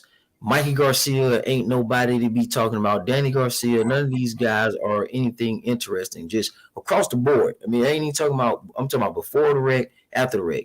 The toughest fight that you've had is Kell Brook. But he sustained the injury fighting Triple G. Okay, cool. So then you fought what? He's haven't fought any big challenges, man. This guy's career is okay, but it's just not the truth like they're saying. If he makes those mistakes, Terence Crawford is going to make him pay in the ring. You can't be looking for cosmetic stuff, bro. You know your teeth messed up. If it comes out, it comes out. If you do that and turn your head or your back on Terence Crawford trying to be cute, man, he gonna stretch your ass out. That's straight up and down. Popular shit, James. What you think of that? He said I was looking for my mouth. I was looking for my partial. I thought my partial fell out, and I didn't want the cameras to see I didn't have no teeth. And in the process, Ugas almost sent your ass in press row. The rope should have been counted a knockdown because the ropes held them up. Popular shit, James. Talk to me. What's your take on it? Before I get out of here, bro, and much respect to Zone and Mark, you already know what it is with you, bro. It's love, bro. It's always love. Bruh, your face is damaged, mouthpiece damaged. Do you think, I just want to say this, a guy that if he hits you and you start looking for your damn dentures, a guy that's been shot in the neck is going to have any remorse for you? Because we talk about Errol Spence trauma, Bud been shot in the neck. That's some real street shit. Like, bruh, just being real. Pow, pow, right in the back of the neck after a dice game. We keeping it a buck with you, like, yeah, Earl, this happened with you and all that, but you about to fight. I mean, come on, you about to fight a guy was shot in the neck from a dice game. I thought he got shot in the head, bro. He was shot in the head. Hey, listen, I was trying to be nice. Yeah, he got shot in the head. And you heard what his mama said, that old hard head. You know what I'm saying? Facts. We talking about a guy that he broke his arm or he broke his hand. They said you can't go in the gym. And what happened? He became a southpaw. This guy's different. Yeah. We being for real. You can't fight. What you mean you can't fight? I'll just fight with my other hand. You can't fight with your other hand. You don't even. Oh, okay. And what do we see Bud doing? Starting off orthodox, fighting southpaw, and then when he actually knocks someone out, we don't know what stands Bud in. He's standing pigeon-toed when he knocked these guys the fuck out. Sometimes. You got to think about it. You don't know if he's left or right. So these bombs are coming from everywhere. And the last person to not get knocked out was at 140 post-all. Yeah, he got dropped twice though. Got dropped twice. So we talking about in maybe 12, 13 years, there's only two people to not get knocked out from Bud or stop is Ricky Burns and Victor Postol. Postal Burns. I don't think he stopped. There's somebody else he didn't stop after that too. But I get where you're coming from. But I appreciate where I'm coming from. And then if you want to talk about some of the guys on Earl's resume, both Garcias didn't want no smoke with Bud. That's a fact though. Both Garcias didn't want no smoke with Bud at any weight class. Bud chased them. He chased both of them. Nope, I don't want no smoke with you. He beat your two toughest fights, Kell Brook and Sean Porter. He stopped them. Yeah, one. Yeah, stay with me on this interview right here. We kind of stay with me on the point of what we was talking about on I'm this. sorry. Go ahead. I apologize. I just want you to take on that part right there about the mouthpiece falling out, and he saying, I was looking for my partial. I thought my partial fell out. I wasn't hurt. Basically, he wasn't hurt as bad as people thought. He didn't want the cameras to see him without his teeth. Yeah. What's your take on that? Because after this, I got 3 more timestamps, and I'm gonna move on. If he fights Bud Crawford, man, it's gonna be real ugly. Okay, I couldn't agree more. It's gonna be real ugly. I don't think that he's the same guy. You tended up. You explained to me, like, I don't want to go past, but you explained to me that you hurt, things hurt. You're traumatized, and if you fight a guy that fights a fight like, what if this was Floyd Mayweather he was getting ready to fight? Because this is the same type of damn shit. Of his life. Like, you're about to fight a guy that could whip your ass. What? Really do damage. Okay. Let me play this clip, man. We on at the 50-minute mark, then I'll go to Jimmy after this. In this clip right here, Errol Spence talks about his mental health, the car crash, the training camps, and dropping weight. Brings this up again. This would be the second time he brought this up in his interview. Actually, it would be the third time. He brought it up again. I skipped over that. He was talking about fighting Danny Garcia, coming off the car crash, dropping from 190. He said, man, but I knew I can beat Danny Garcia even at 60%. Okay. So let's play this clip. My dad and my coach was having, I was on point. I got everything I needed. They even tried to get me to work with a psychiatrist. We'll go to a psychiatrist, but me being super hard and stuck in my ways, I didn't want to do that. I didn't even want any physical therapy or anything like that. I just want to do everything myself, which it worked, but it was like either ways about going about it. I went about it the wrong way, trying to do it myself and just trying to handle everything. And then he was saying he was trying to do it all on his own. But this is when he started talking about like he's fighting for the money. People was like, Errol fighting for legacy, Bud fighting for money. All right, listen to Errol Spence talking about he fighting for the money. Fighting every 4 or 5 months, but they don't. Here we go. A lot of people just want me just to, that car accident was 43 years ago, man. You should be good. Like, you should. Did he say 43 years ago or 4 to 3 years ago? It sounded like he said 43 years ago. But that car accident was 43 years ago, man. That nigga said 43 years. Okay. You should be good. Like, you should be fighting every 4 or 5 months, but they don't realize, the toll on the body from not only a car wreck, but training camps and things like that, mentally and physically, especially the toll going all the way down to 147 pounds.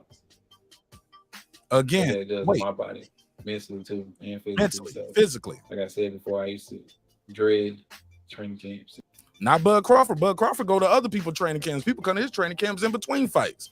That boy stay in training camp. All right. Dread getting ready for a fight. He dreads getting ready for a fight. But no one, that money too good. The money's too good. Pass up. It's a lot of millions. A lot of millions to pass up. Cut off their leg. Cut off both their legs, to get the money down getting. So I just dreaded, but I go through it, just sacrifice myself for the betterment of my family.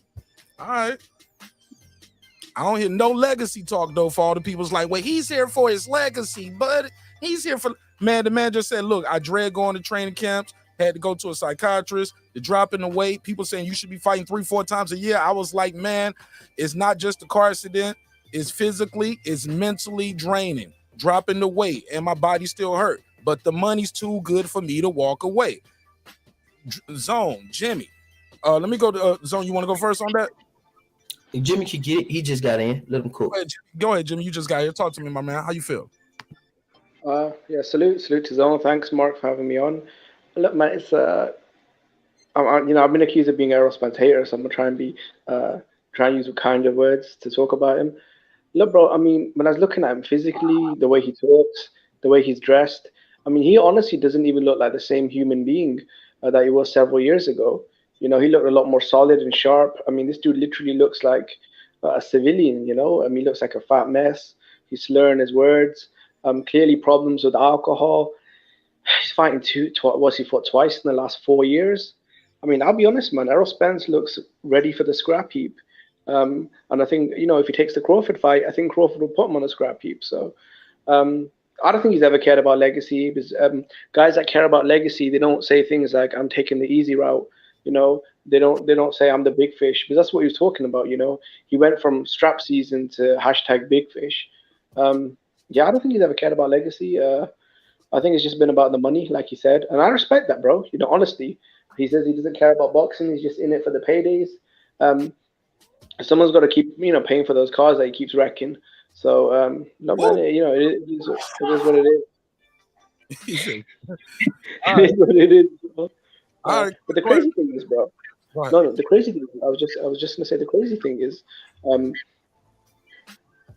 it's crazy that I just feel like how far he's fallen. Like I think Errol Spence could have been a really. I'm not the biggest fan of Spence, but I think he could have done so much more with his career. I mean, look, fans say he fights for legacy. I mean, who was asking for the Danny Garcia fight? Who was asking for the Ugas fight? The fans have been begging Crawford. You know. Never heard of it, bro. Never heard of it.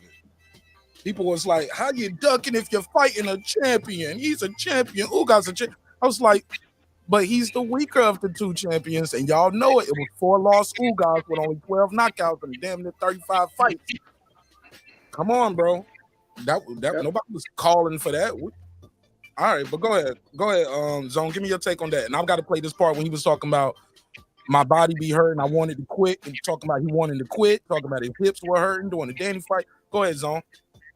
I agree with Jimmy, man, 100%. I mean, it just at this point it really ain't nothing to really cook on too much because you picking through every word and it's pretty self-explanatory. It ain't really nothing to rebuttal, unless you just want to do that just because he's definitely not fighting for.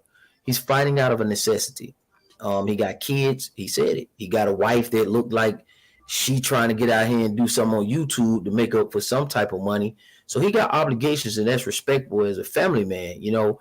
But far as his run and his cash cowism days, I think he's really trying to stick it to Terence Crawford because you can't hide and go to Mayweather. You can't hide to a Cotto no more. You can't hide and use Canelo because Canelo's too far from you. Remember, they was talking about that for him at one point. So he don't have any big time cash cow fights. There's nothing left for him. There's only 2 viable fights, which may be Keith Thurman and Terence Crawford. And Terence Crawford is the biggest fight that he can have. I think Kid is going to cash out, man. If he even make it to the fight, I think Errol Spence is looking to cash out. That's why he wants to control. I'm sorry, did you say crash out? No, cash out. Oh, sorry. My bad. I thought I was about to say he did that like 3 times already. Go ahead. Okay. Boy, you a fool. He go cash out or crash out. You know, so he looking for a big payday, rightfully so, and he gonna try to sit down somewhere on that money at Terence Crawford's expense. If even probably try to get a rematch with Terence Crawford. So that's my take on it. I think he's trying to cash out. What about the Mall fight though, Zone? You don't think that'd be a fight for him? Oh no, absolutely not. Absolutely not. Mel would destroy Errol Spence Jr. after the car wreck, man. Come on, I know. Jamel, Charlo, you don't think people do that? No. I mean, for a payday, but he won't be able to do that after the Crawford fight because I don't think he's gonna get past that. All right, 53-49 mark. This is my man talking about he wanting to quit. Talking about his body was hurting. Let's go to that. Like you was ready. 53-40. We should have died. Let's say our types to leave. Now I ain't never told the man that I wish he should have died. Now he did say people be leaving him messages like that, like he should have died in a car accident. Never heard of it. Never heard of it. Not wishing the death on him or nobody. Nah, that ain't cool. There ain't no coming back from that. Not wishing him no death. Let's be clear on that. But he said people were leaving him messages like that. He used that shit motivation.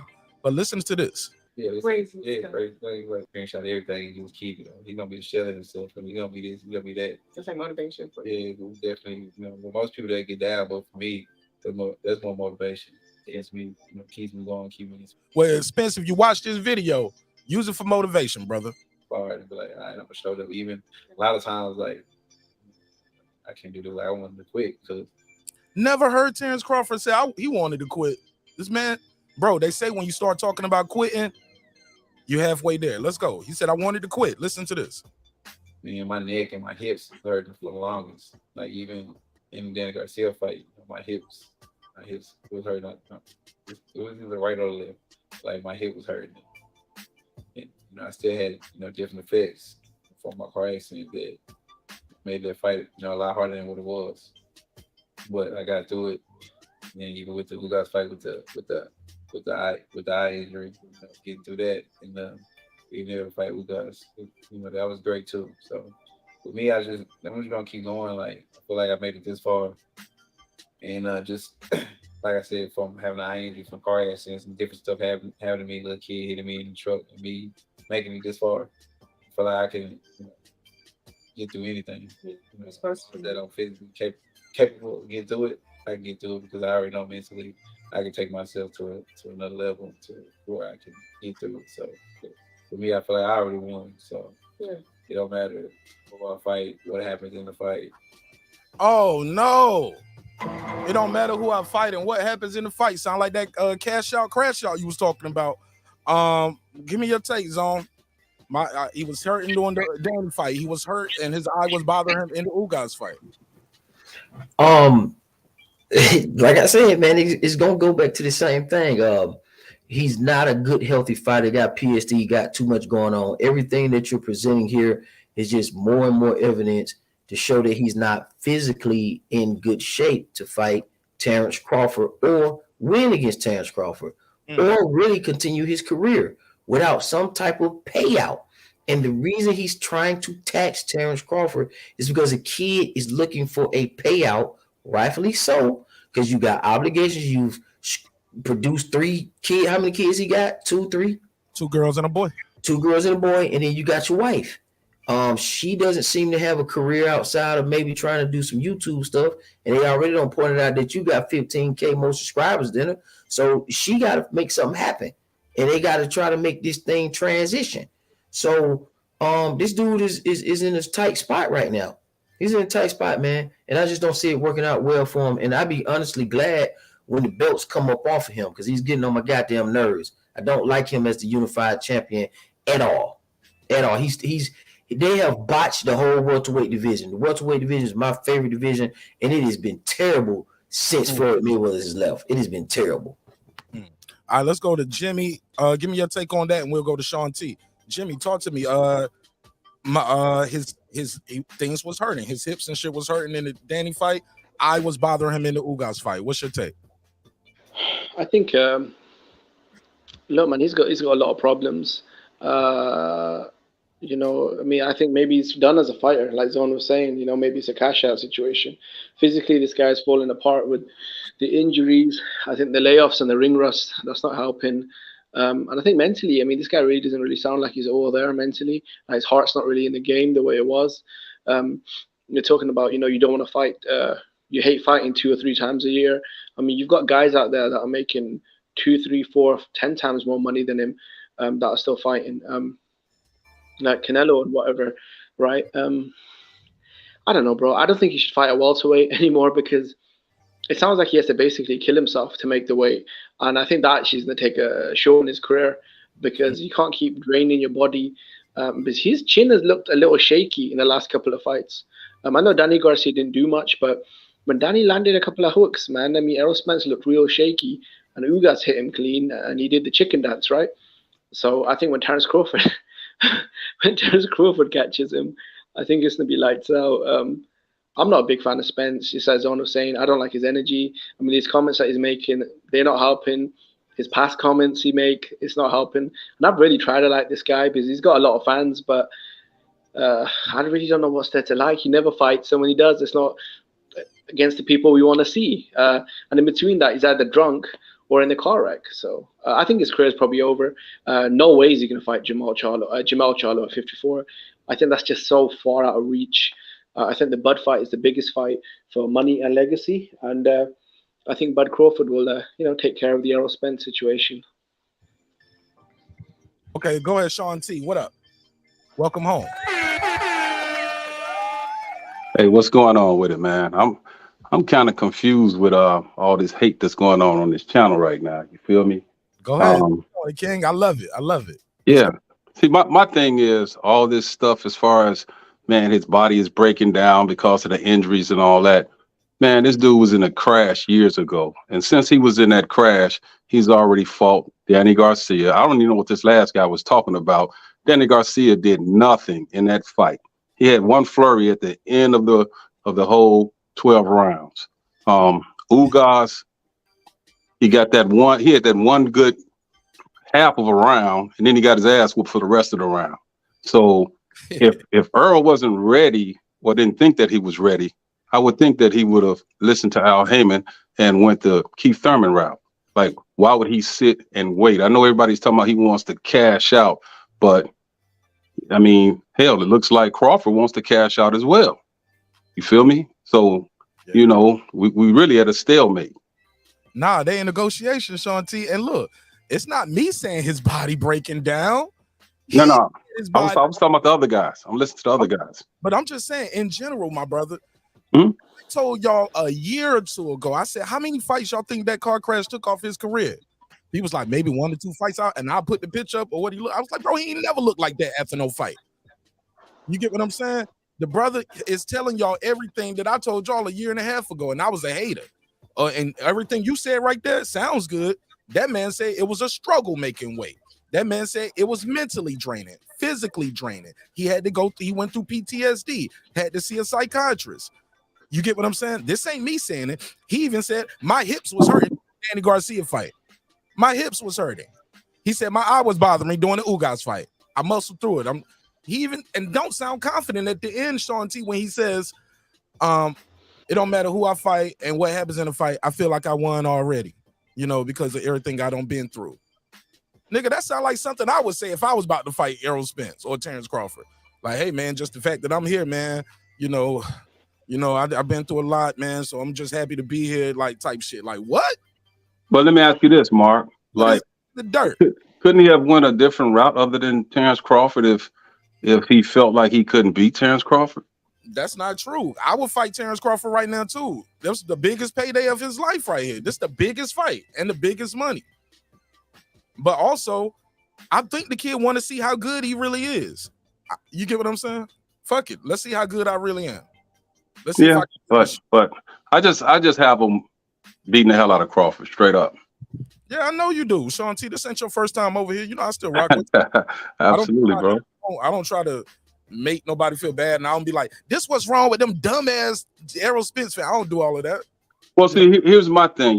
Like I just heard one of the guys say, yeah, Ugas hit him with a shot. Can you imagine what's going to happen when Crawford hit him? But it's like, if you know history when it comes to boxing, just because one fighter does something doesn't mean the next fighter will. Prime example, Bert Cooper almost took off Evander Holyfield's head. I got you. So, did you hear the reason why? Have you seen this interview? Because the reason why we brought that up. I saw it. I saw the one with Ellie Setback a few minutes ago too. My man said I was looking for my mouthpiece. I mean, he thought his teeth was knocked out. He thought his teeth fall out. He said, and he literally said, I didn't want the camera to see me without my teeth. You know what I'm saying? You thinking about the wrong thing, bro. You can't have those lapses and concentrations in there with a killer like Terence Bud Crawford. And what did Derek James tell him after the fight? Even though he stopped Ugas, what did he tell him immediately? We got to get back in the gym. He said we got to get back in the lab. That's what he said. He said you got to get your focus back. I didn't hear that last part, but I did hear him say, he did. In there. Yeah, he said you got to focus. Yep. Okay, so they see it too. So so it's not hate. It's not, oh, you picking on Errol Spence, you being mean, Mark Nash. I'm like, bruh, I'm telling y'all what he's telling y'all. But I'm the bad guy. Let's go to Shelton Moore. Shelton Moore, welcome on. What's up with y'all, man? What's going on? Had to watch my Lakers, man. Got it on. I had it on in the studio while I was talking. That's why I'm glad I had some panel. I would have been there like, oh, it was a close game right there at the last minute. Great game. Up 3-1. That's all I care about. Now, what you cooking on, brother? Oh my God, I'm about to put you in timeout. No, that's my pet peeve. Like, you don't even know what we're talking about.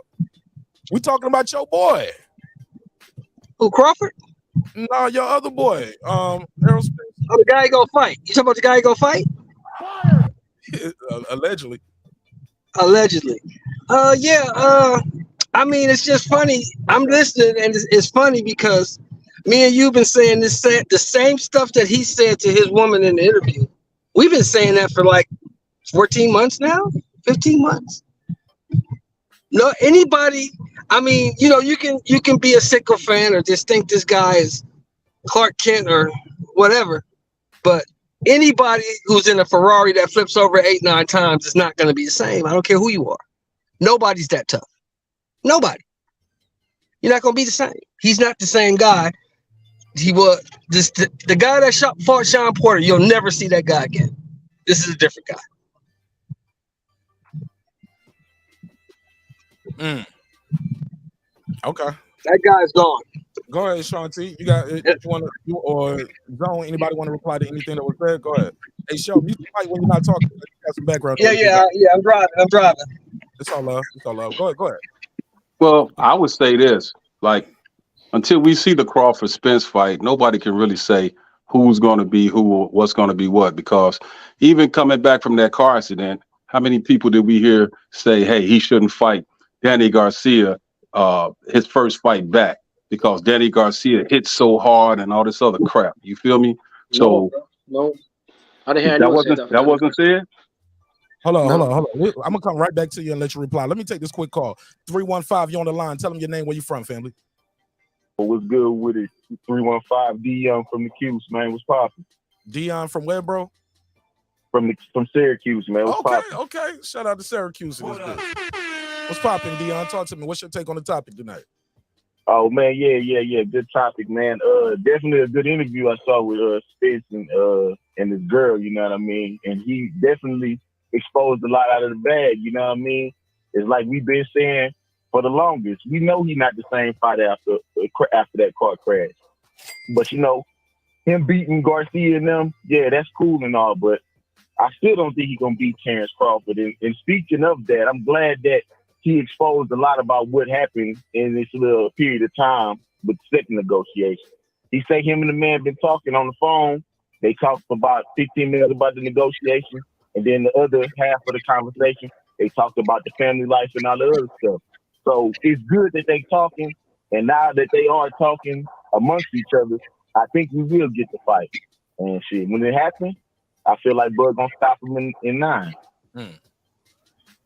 All right, you know what I mean? So that's my take on it. I appreciate it, Dion. So you think the fight is happening? You got Bud winning. You want to plug and promote your channel, your Twitter, your IG, your business, anything? Before I let you go, bro. Oh yeah, man. You know you can follow me on IG, D_Magic3, and you can find me on Snapchat, DWeez2. So yeah, appreciate it, Mark. All right, my brother. Peace. Thanks for calling in. All right. Appreciate that. Appreciate y'all giving me a second to take that call. The callers are very important to the show as well, as much as you guys, the panel. But I like to get the call in, get them off, let them voice their opinion, and get back to you guys. Talk to me. What was y'all saying, Jimmy, Sean T, Zone? I think we had a little smoke right here. We got a little smoke. Well, we can't have no smoke with you saying for me, who's the guy who's speaking on Errol Spence and people picking on him, or he got an issue with that? I don't have an issue with anybody. Listen. No, that HLB and Jerry in the chat told me I'm hating and I'm picking on Errol Spence. Oh, I was about to say, like this is boxing. Just being y'all making too much of this interview, man. Words mean things. Right. Yeah. That's what I was asking. And somebody else said Shelton Moore, so he was responding to something Jimmy said. He wasn't talking to me. So yeah, man, I just think I don't know. I'm not sure if the fight is gonna happen. I just want to get a conclusion on Undisputed. I'm not satisfied with the welterweight division at the current moment. It's been in shambles since Floyd left, and it's just a lot going on. It's just not enough there. We just got one fight to go, and it's taking forever for us to get that fight. At this point, you could say it's either fighters' fault based on what you want to believe, because it's going to be subjective anyway, and it's going to be your opinion anyway. but both fighters are going back and forth saying that they also want to fight each other. Errol Spence just said that he and Terence Crawford's on the phone talking. So the whole ducking conversation, it seems like there's mutual ducking. I think PBC and Al Heyman has a role to play in that, not just the fighters. I think people are overlooking that. I think that PBC is hedging his bet because there's inherent risk. You got to think about it. I said this earlier, and I'm going to close out with this. They got 3 belts at welterweight. If Errol Spence loses that belt, they lose leverage at the welterweight division. And that's just not a good thing to have Terence Crawford go undisputed and not even be signed with PBC. Now, if they can get Crawford to sign with PBC for like 2 or 3 fights, and that one of them include Errol Spence, that'd be a good move. But for him to be just exclusively by himself without Al Heyman, that's not going to be a good look for them, and they don't want to do that. They want to cash out and get their bang for their buck on Errol Spence Jr. as it stands. That's all I got, man. Anybody? Yeah, can I respond to that? Oh, hell, you want to respond? Go ahead. Yeah, my thing is this. I mean, win or lose, the belts are still not going to be with the PBC because even if Earl wins, he's going to move up and vacate those titles. The PBC won't hold all 4 belts for long. So I don't even know what my man was talking about. Well, this is what I'm saying. You're not listening. So if he does win and move up, okay, that means the belts will be vacant. That means Keith Thurman has a shot at getting it. He's with PBC, correct? Yeah. Ennis is PBC. He just got an exclusive deal with Showtime, correct? Ennis is not PBC. He's with Showtime. He's not with PBC. No, he's not. No, I just said he got an exclusive deal with Showtime. Is he not with Al Heyman? Yeah. He's not advised by Al Heyman. Okay, all right. So there's Boots in, right? So there's Keith Thurman and there's Ugas that's still out there. You got potential PBC fighters that can pick up the relinquished belts based on your scenario. If Errol Spence was to move up, they still have a play, and plus Terence Crawford would have lost. So it means the belts all would disperse out, and PBC still has a better chance of attaining those belts as opposed to Errol Spence losing it all in one fell swoop and Terence Crawford holding on to all the belts. That got to make sense. Well, what I'm saying is if Earl moves up and Terence remains at 147, we don't think that Terence still can become undisputed by beating the rest who's at 147? Yeah, but look how much work that it take because 4 belts to be dropped, my brother. Terence Crawford would be having to go back into the cycle, and all these guys are going to jockey for position. So it's going to take a few more fights to get back to another undisputed. That's if Terence Crawford don't retire because he's old himself. So if your scenario is Errol Spence is victorious, good. He moves on to 154. He's the man. All the belts are getting dropped. That means it's a free-for-all for the belts. Boots is in line for one of them. Keith Thurman can pull for probably 1 or 2. Ugas pull for 1. Terence Crawford can get back in the cycle and pull for 1 as well too. And that's not to mention Stanionis and not Victor, but Ortiz. Ortiz. Right. Ortiz is with Golden Boy. But okay. Yeah, I understand that. I'm saying that the belts would be all over the place, is what I'm telling you. And that's all I was saying. I was just saying the PBC won't control all of them. They'll be up for grabs. That's all. And what I'm telling you is, listen to what I'm telling you is, if Terence Crawford beats Errol Spence, he's going to have all the power with all the belts. That's what I'm telling you. So it's not in their best interest not to get their bang for their buck. It's not in their best interest to not try to keep the belts to PBC. That's what I'm saying. I'm saying what you're saying, but you just giving me your scenario of him winning because the fight gonna happen. We're gonna see who the winner is. You're thinking of in your head already a scenario which Errol Spence win because that's what you're thinking. I'm not doing that, dude.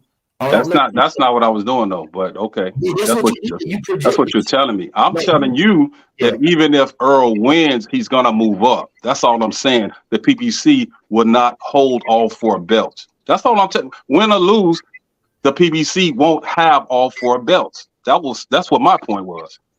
That's obvious. We know they won't have the belts because if you're making a made up scenario, you're saying if Errol Spence move up, you don't know if he's gonna retire or defend it.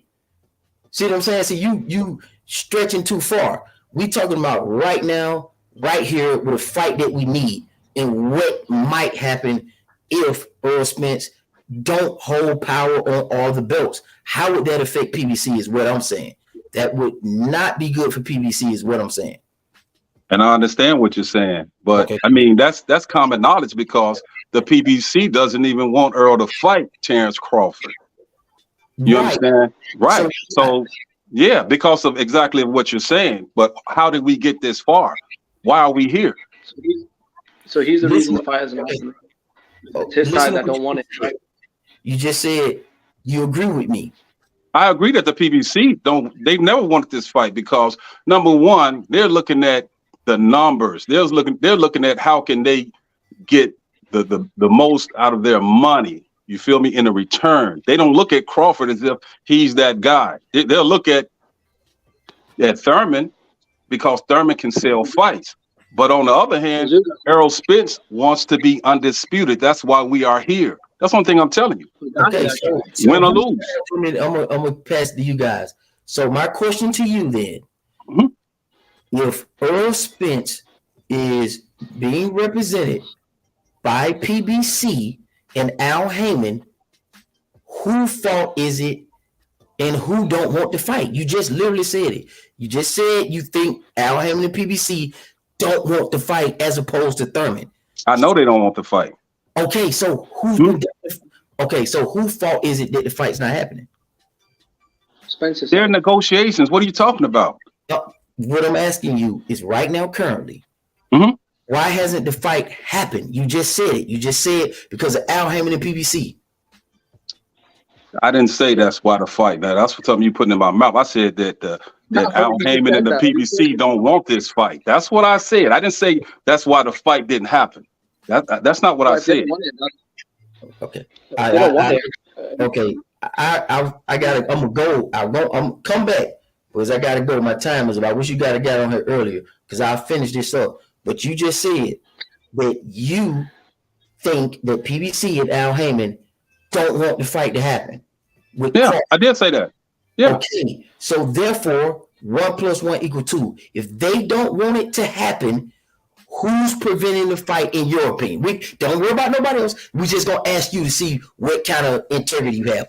If they are saying they don't want it to happen, and you believe that they don't want it to happen, whose fault is it that the fight has not happened? Bro, that sounds like a loaded question to me. You feel me? My thing is this. Evidently, Errol Spence wants the fight to happen. It didn't happen last time because they didn't please Terence Crawford. That's it. They didn't please move. Whatever the negotiations was, we can all speculate because we're hearing so much shit come from ESPN and Mike Cappinger and all these cats, but we really don't know what's happening because if it was so unfair, why would Terence Crawford want to come back to negotiations table? It's the biggest here, and I'm gonna leave you where you stand. Zone 6, I'm out. Yeah, good night. See you, bro. Shit, hasta luego. Shit. Listen, Sean, bro, you saying I was being unfair. You point out to a couple of comments I made. Look, if you watch the Danny Garcia fight, he's literally dropped his mouthpiece out in his last 2 fights, right? And in the end of the fight, when they started exchanging, Errol Spence started shelling up. That was my only point. If you don't believe me, you can go back and watch the fight again. It's not even a question of opinion, you know. This guy's talking about he needs to see therapists and his body's hurting. So when people point out he's not in the gun, he's only fought twice in 4 years. I mean, God, like, if he fights Crawford this year, this will be his 3rd fight in half a decade, bro. Like, that is ridiculous. And when fans point that out, I mean, they call haters, you know. I mean, being honest is, I guess, a crime these days. Look, man, it is what it is. I mean, your guy came out and told you everything, the injuries, the car wreck. I mean, the alcohol clearly plays an issue. He's got problems. I think Errol Spence just wants to sit on the farm and just drink himself away, you know, jelly donuts and cheap Henny, you know. That sounds weak as hell to me, man, when y'all come up with stuff that has nothing to do with boxing. What does it have to do with boxing? No, I'm just talking saying about jelly donuts. What the hell does that got to do with boxing? No, what I'm saying is he's saying he doesn't like training, he doesn't like fighting. And if you look at the shape he walks around in, it's clear that he enjoys his food. If you see his IG posts, it's clear he enjoys his liquor. It's probably more than just liquor. It's probably substances that he's been taking. Is that Bud Crawford told him? He said, dude, stop doing that shit you're doing. I mean, is he popping Molly? I don't know, bro. I mean, that guy's all kinds of fucked up. If you see the Yellow Beezy videos where he's twerking and kissing him, I mean, he's clearly under the influence of something way stronger than alcohol. I think he's just got a lot of problems, bro. It's like you said, the psychologist. Is he that scared of Crawford that he's having mental collapses? Yeah, man, he's all kinds of fucked up, you know. But wouldn't that make Crawford want to run to him and whoop his ass quicker? Well, he agreed to fight for nothing, right? He agreed to a one-way rematch. Bro, what are y'all talking about for nothing? Listen, man. Listen, if you talking about a no guarantee, wasn't it two people not having the guarantee? No guarantee? Sean T. His name is Jimmy. So just it ain't one person wasn't cool with not having a guarantee. That was one of the issues with the first set of negotiations. One person wasn't cool with not having a guarantee. Can't blame him for that, can you? Listen, man. Apparently they can. Listen, first of all, if that's what Crawford is used to getting his money up front, all right, that's what it is. If Earl is used to getting his money on the back end, that's what it is. I mean, you can choose sides and say, okay, I'm gonna ride with Crawford because that's who I love or whatever. That's my idol. That's cool. But man, you can't say this guy wasn't making any money. He's fighting for free, but the other guy's not getting a guarantee either. So can you tell me what's your take on that? Hold on. I never said that. I said both fighters was not getting a guarantee. One fighter said, I don't work like that. He wasn't cool with that. That's all I said. I said, I can't blame him for that because I'm not his banker. I don't know what he makes. I don't make nothing out of it. But that man said he wasn't cool with not getting a guarantee. That's all I said. All this other shit you talking about, I don't know where that came from.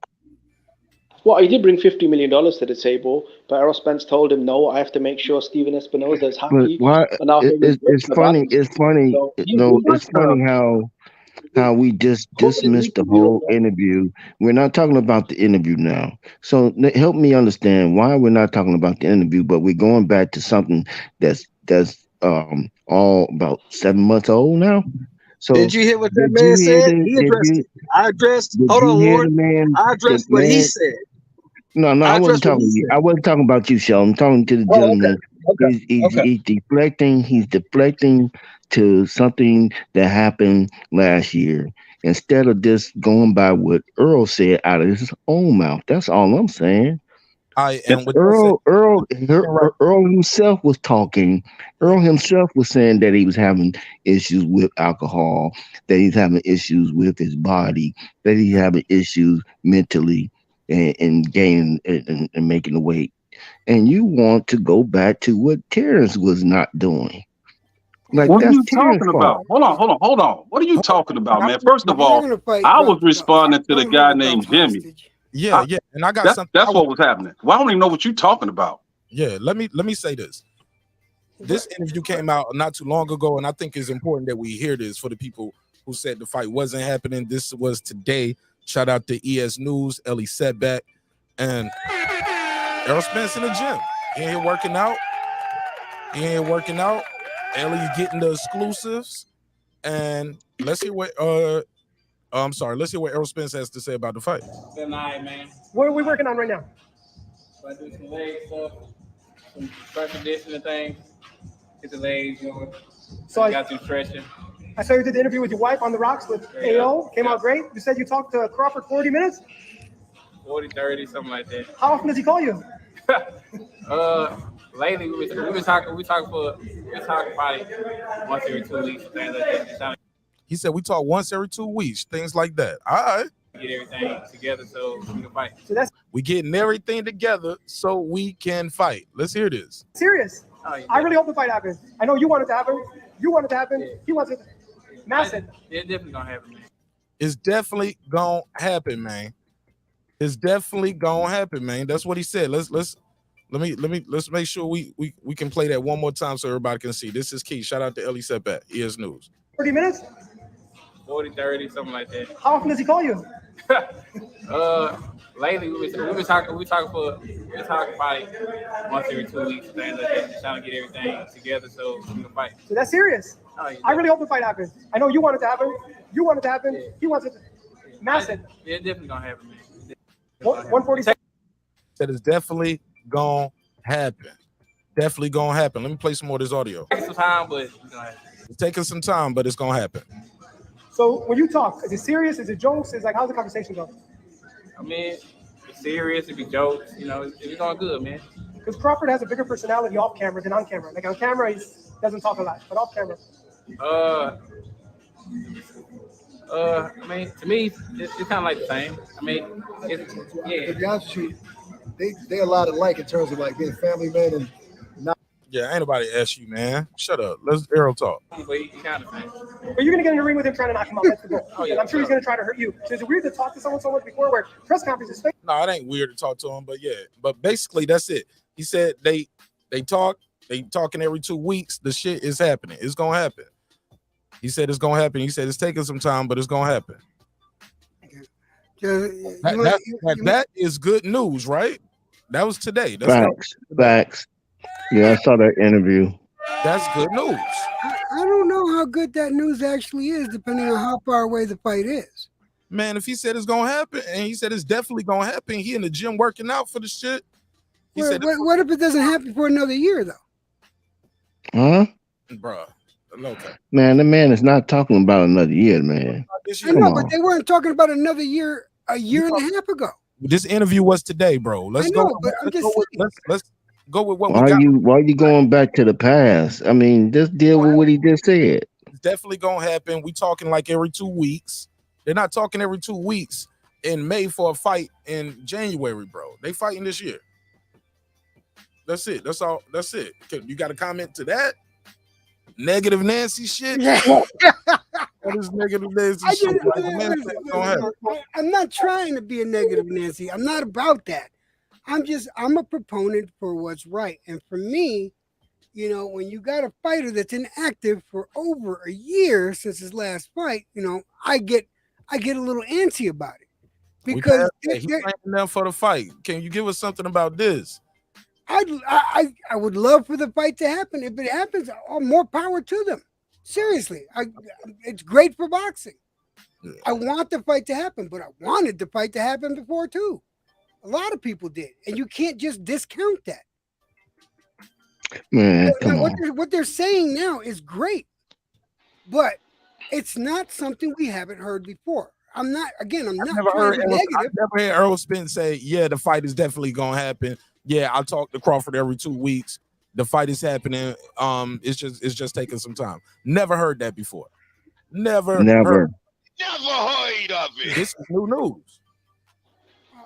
I'm looking forward to seeing. I'm looking forward to seeing if this fight gets made. I am. And I'm looking forward to hearing somebody else talk on the panel with some positive. Sure thing. I'll keep my mouth closed right now. Bringing me down, man. Yeah. I need to take a shot or something down, man. You bringing me down with that. I think it's a good thing. I think it is positive. You know, look, Crawford and Spence, even though it's, you know, the time lap or whatever, it's still one of the biggest fights in world combat sports. You know, it's still the two top welterweights, number 1 and number 2, whichever way you've got them flipped, and it's still for all the marbles at the division. And I don't think anyone else beats Crawford or Spence at this time in the welterweight division. They're still, you know, like I said, they're still the top dogs. They're still got all the belts, and they're still one of the biggest fights in the combat sports world. So hopefully it happens. But it's like EJ said, you know, I mean, I've been hoping for 5 years, you know. So I mean, he admitted that when he fought Danny Garcia, he was only 60%, which automatically, you know, I got Earl beating everybody but Crawford. That's the bottom line to that.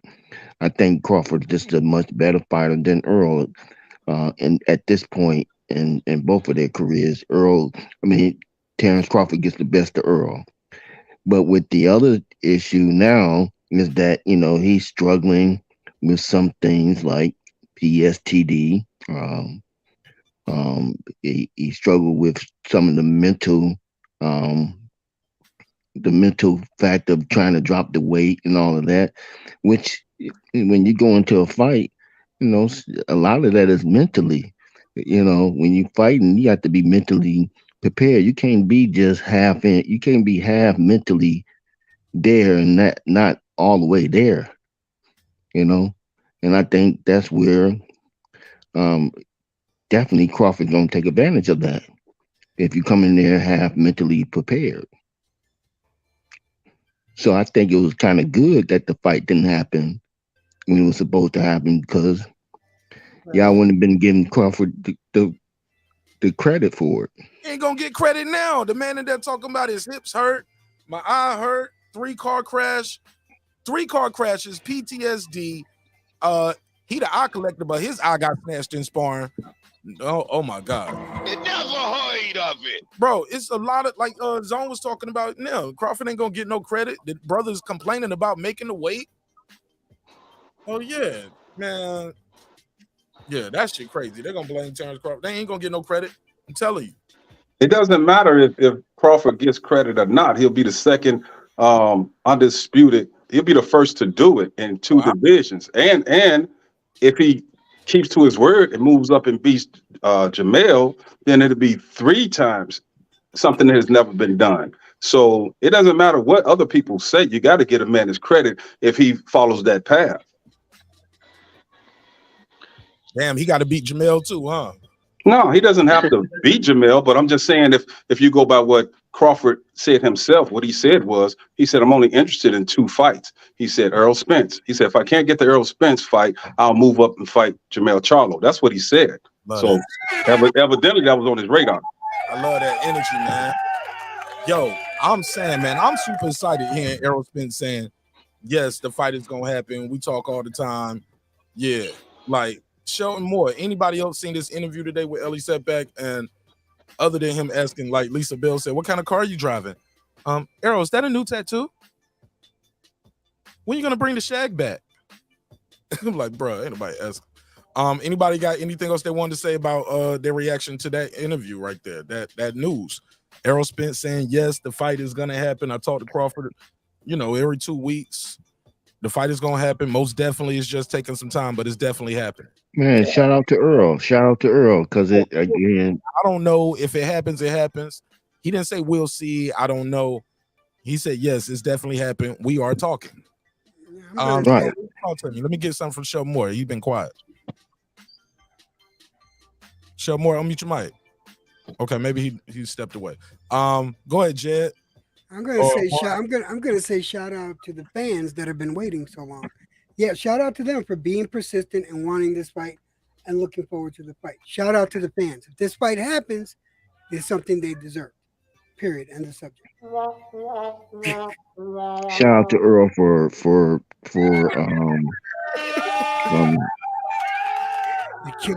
letting us, for coming out directly and saying what it is and what it ain't.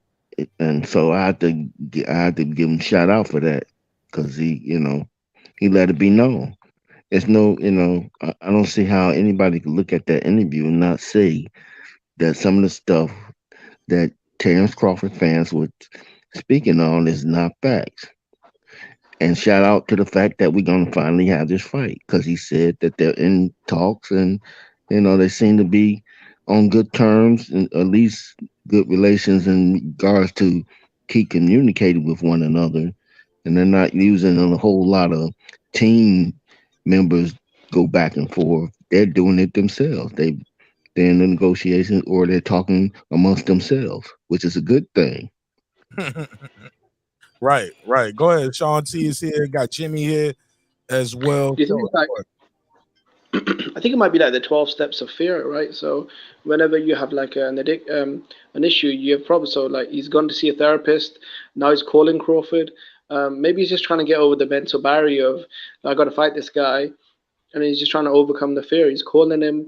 He's seeing therapists. Like, to me, like, I'm not trying to, I find it a little bit strange, to be honest. Like, seeing therapists, and especially how the Errol Spence fans say that this guy's fearless. Like, he's got no dents in it, no chink in his armor. So, look, I'm excited. I find it funny. I think Crawford, he's been pushing for the fight for 5 years. So I think finally Spencer's got enough therapy under his belt to overcome the fear of fighting Crawford. So it's good, man. They're making phone calls. And it seems like you're taking 2 shots at Earl for if he has to see a therapist. There's nothing wrong with that.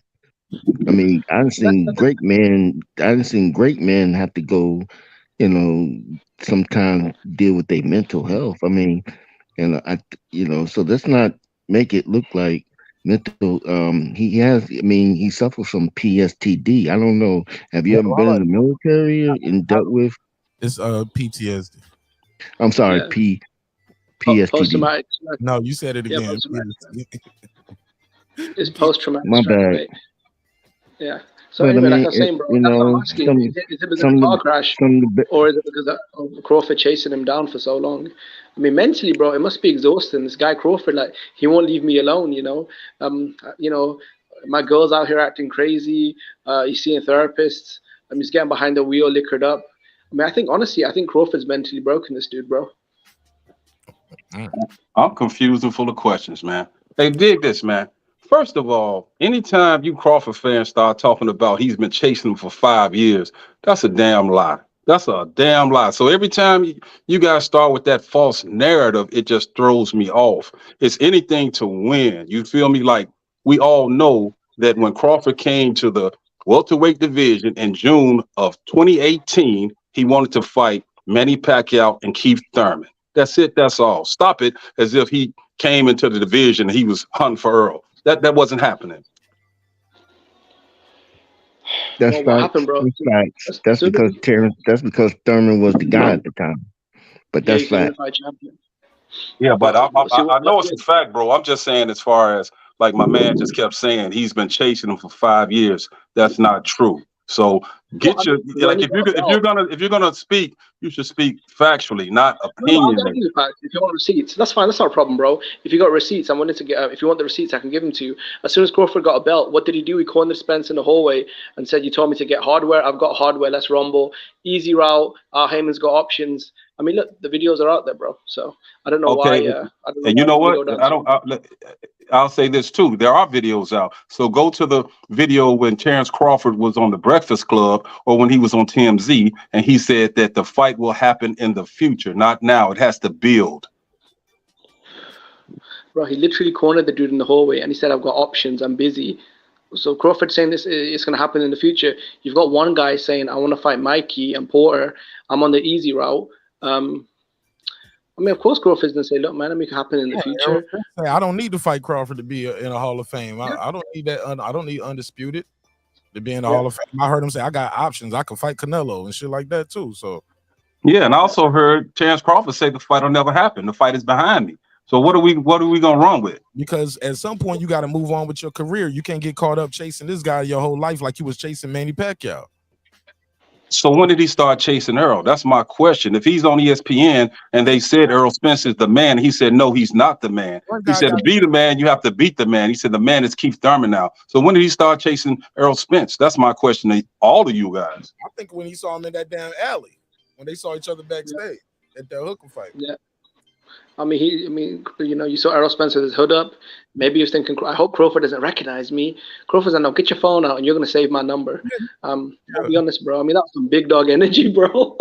Yeah, it is big dog energy, but the bigger dog energy is that was a top-ranked event. It was a Maurice Hooker fight. It wasn't a PBC event. So Errol Spence went to a top-ranked event, and he's told Terence Crawford to his face, I knew you was going to be here. So what are you talking about, like as if he was dodging him? If he was dodging him, he wouldn't have shown up.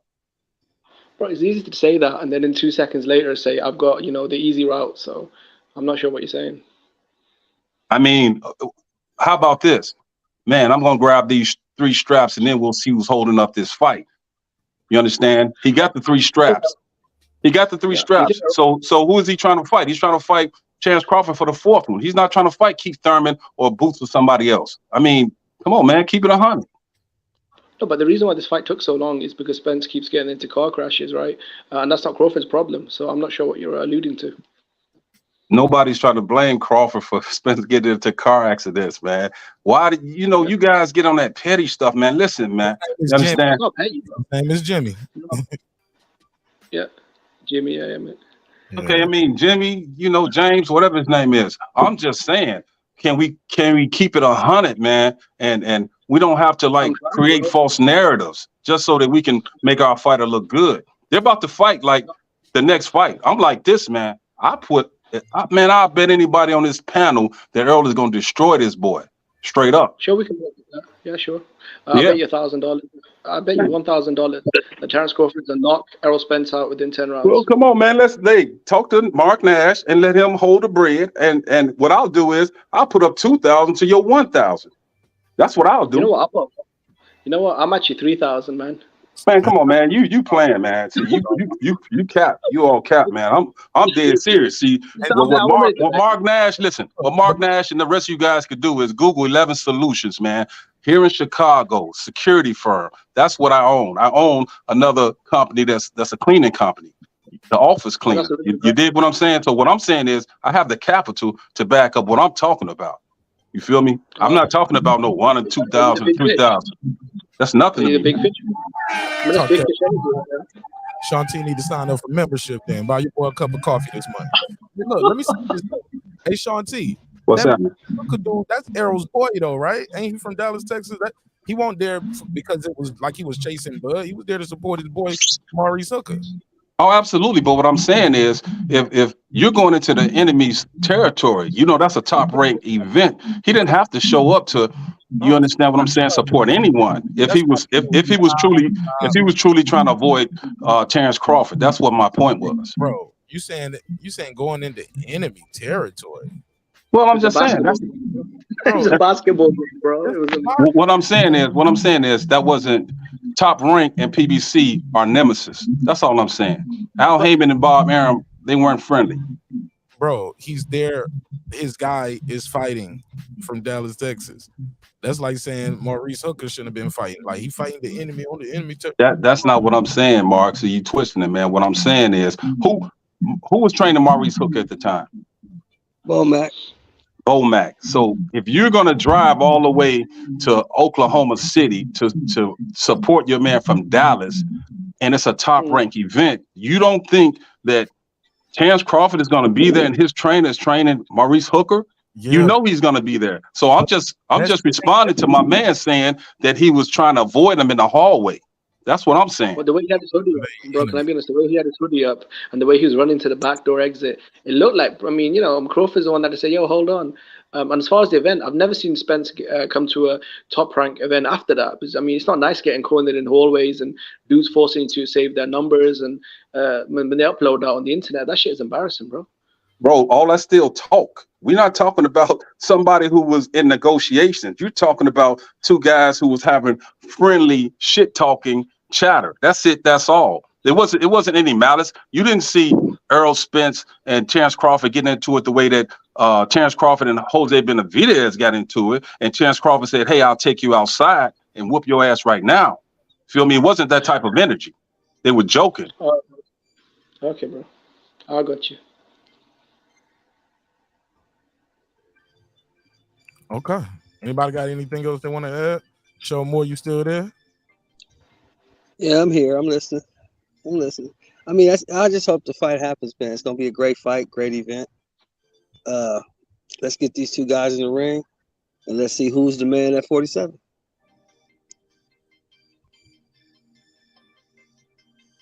I agree. I agree with that wholeheartedly. Okay. I'm reading. All right. Yeah, but I think it's happening, man. I'm excited about that joint. I really think it's gonna happen, especially after seeing this interview. Shanti, you sound a little emotional about this shit, man. Why you so invested into this one? Man, listen, man. I just want to bet, man. I want people to put their money up. I'm tired of these guys, man. Like, listen, man. When you've been watching boxing for a minute, it's not a joke. If you look at Gerald McClellan, if you look at Michael Watson or Dooku Kim, you feel me? You see what I'm saying? Even my man, the Cologne guy from Puerto Rico. All this is serious. So when guys start talking about, oh man, this guy is afraid, and when you get in that ring, you're not afraid of anyone. You feel me? I don't know, bro. When Michael Spinks got the ring with Mike Tyson, if that wasn't fear, then I don't know what fear is, But he got in the ring. He got in the ring. He didn't drop his belt in a trash can. Okay, man. That is true. He did show up to the fight. Yeah. He didn't do well, but he showed up.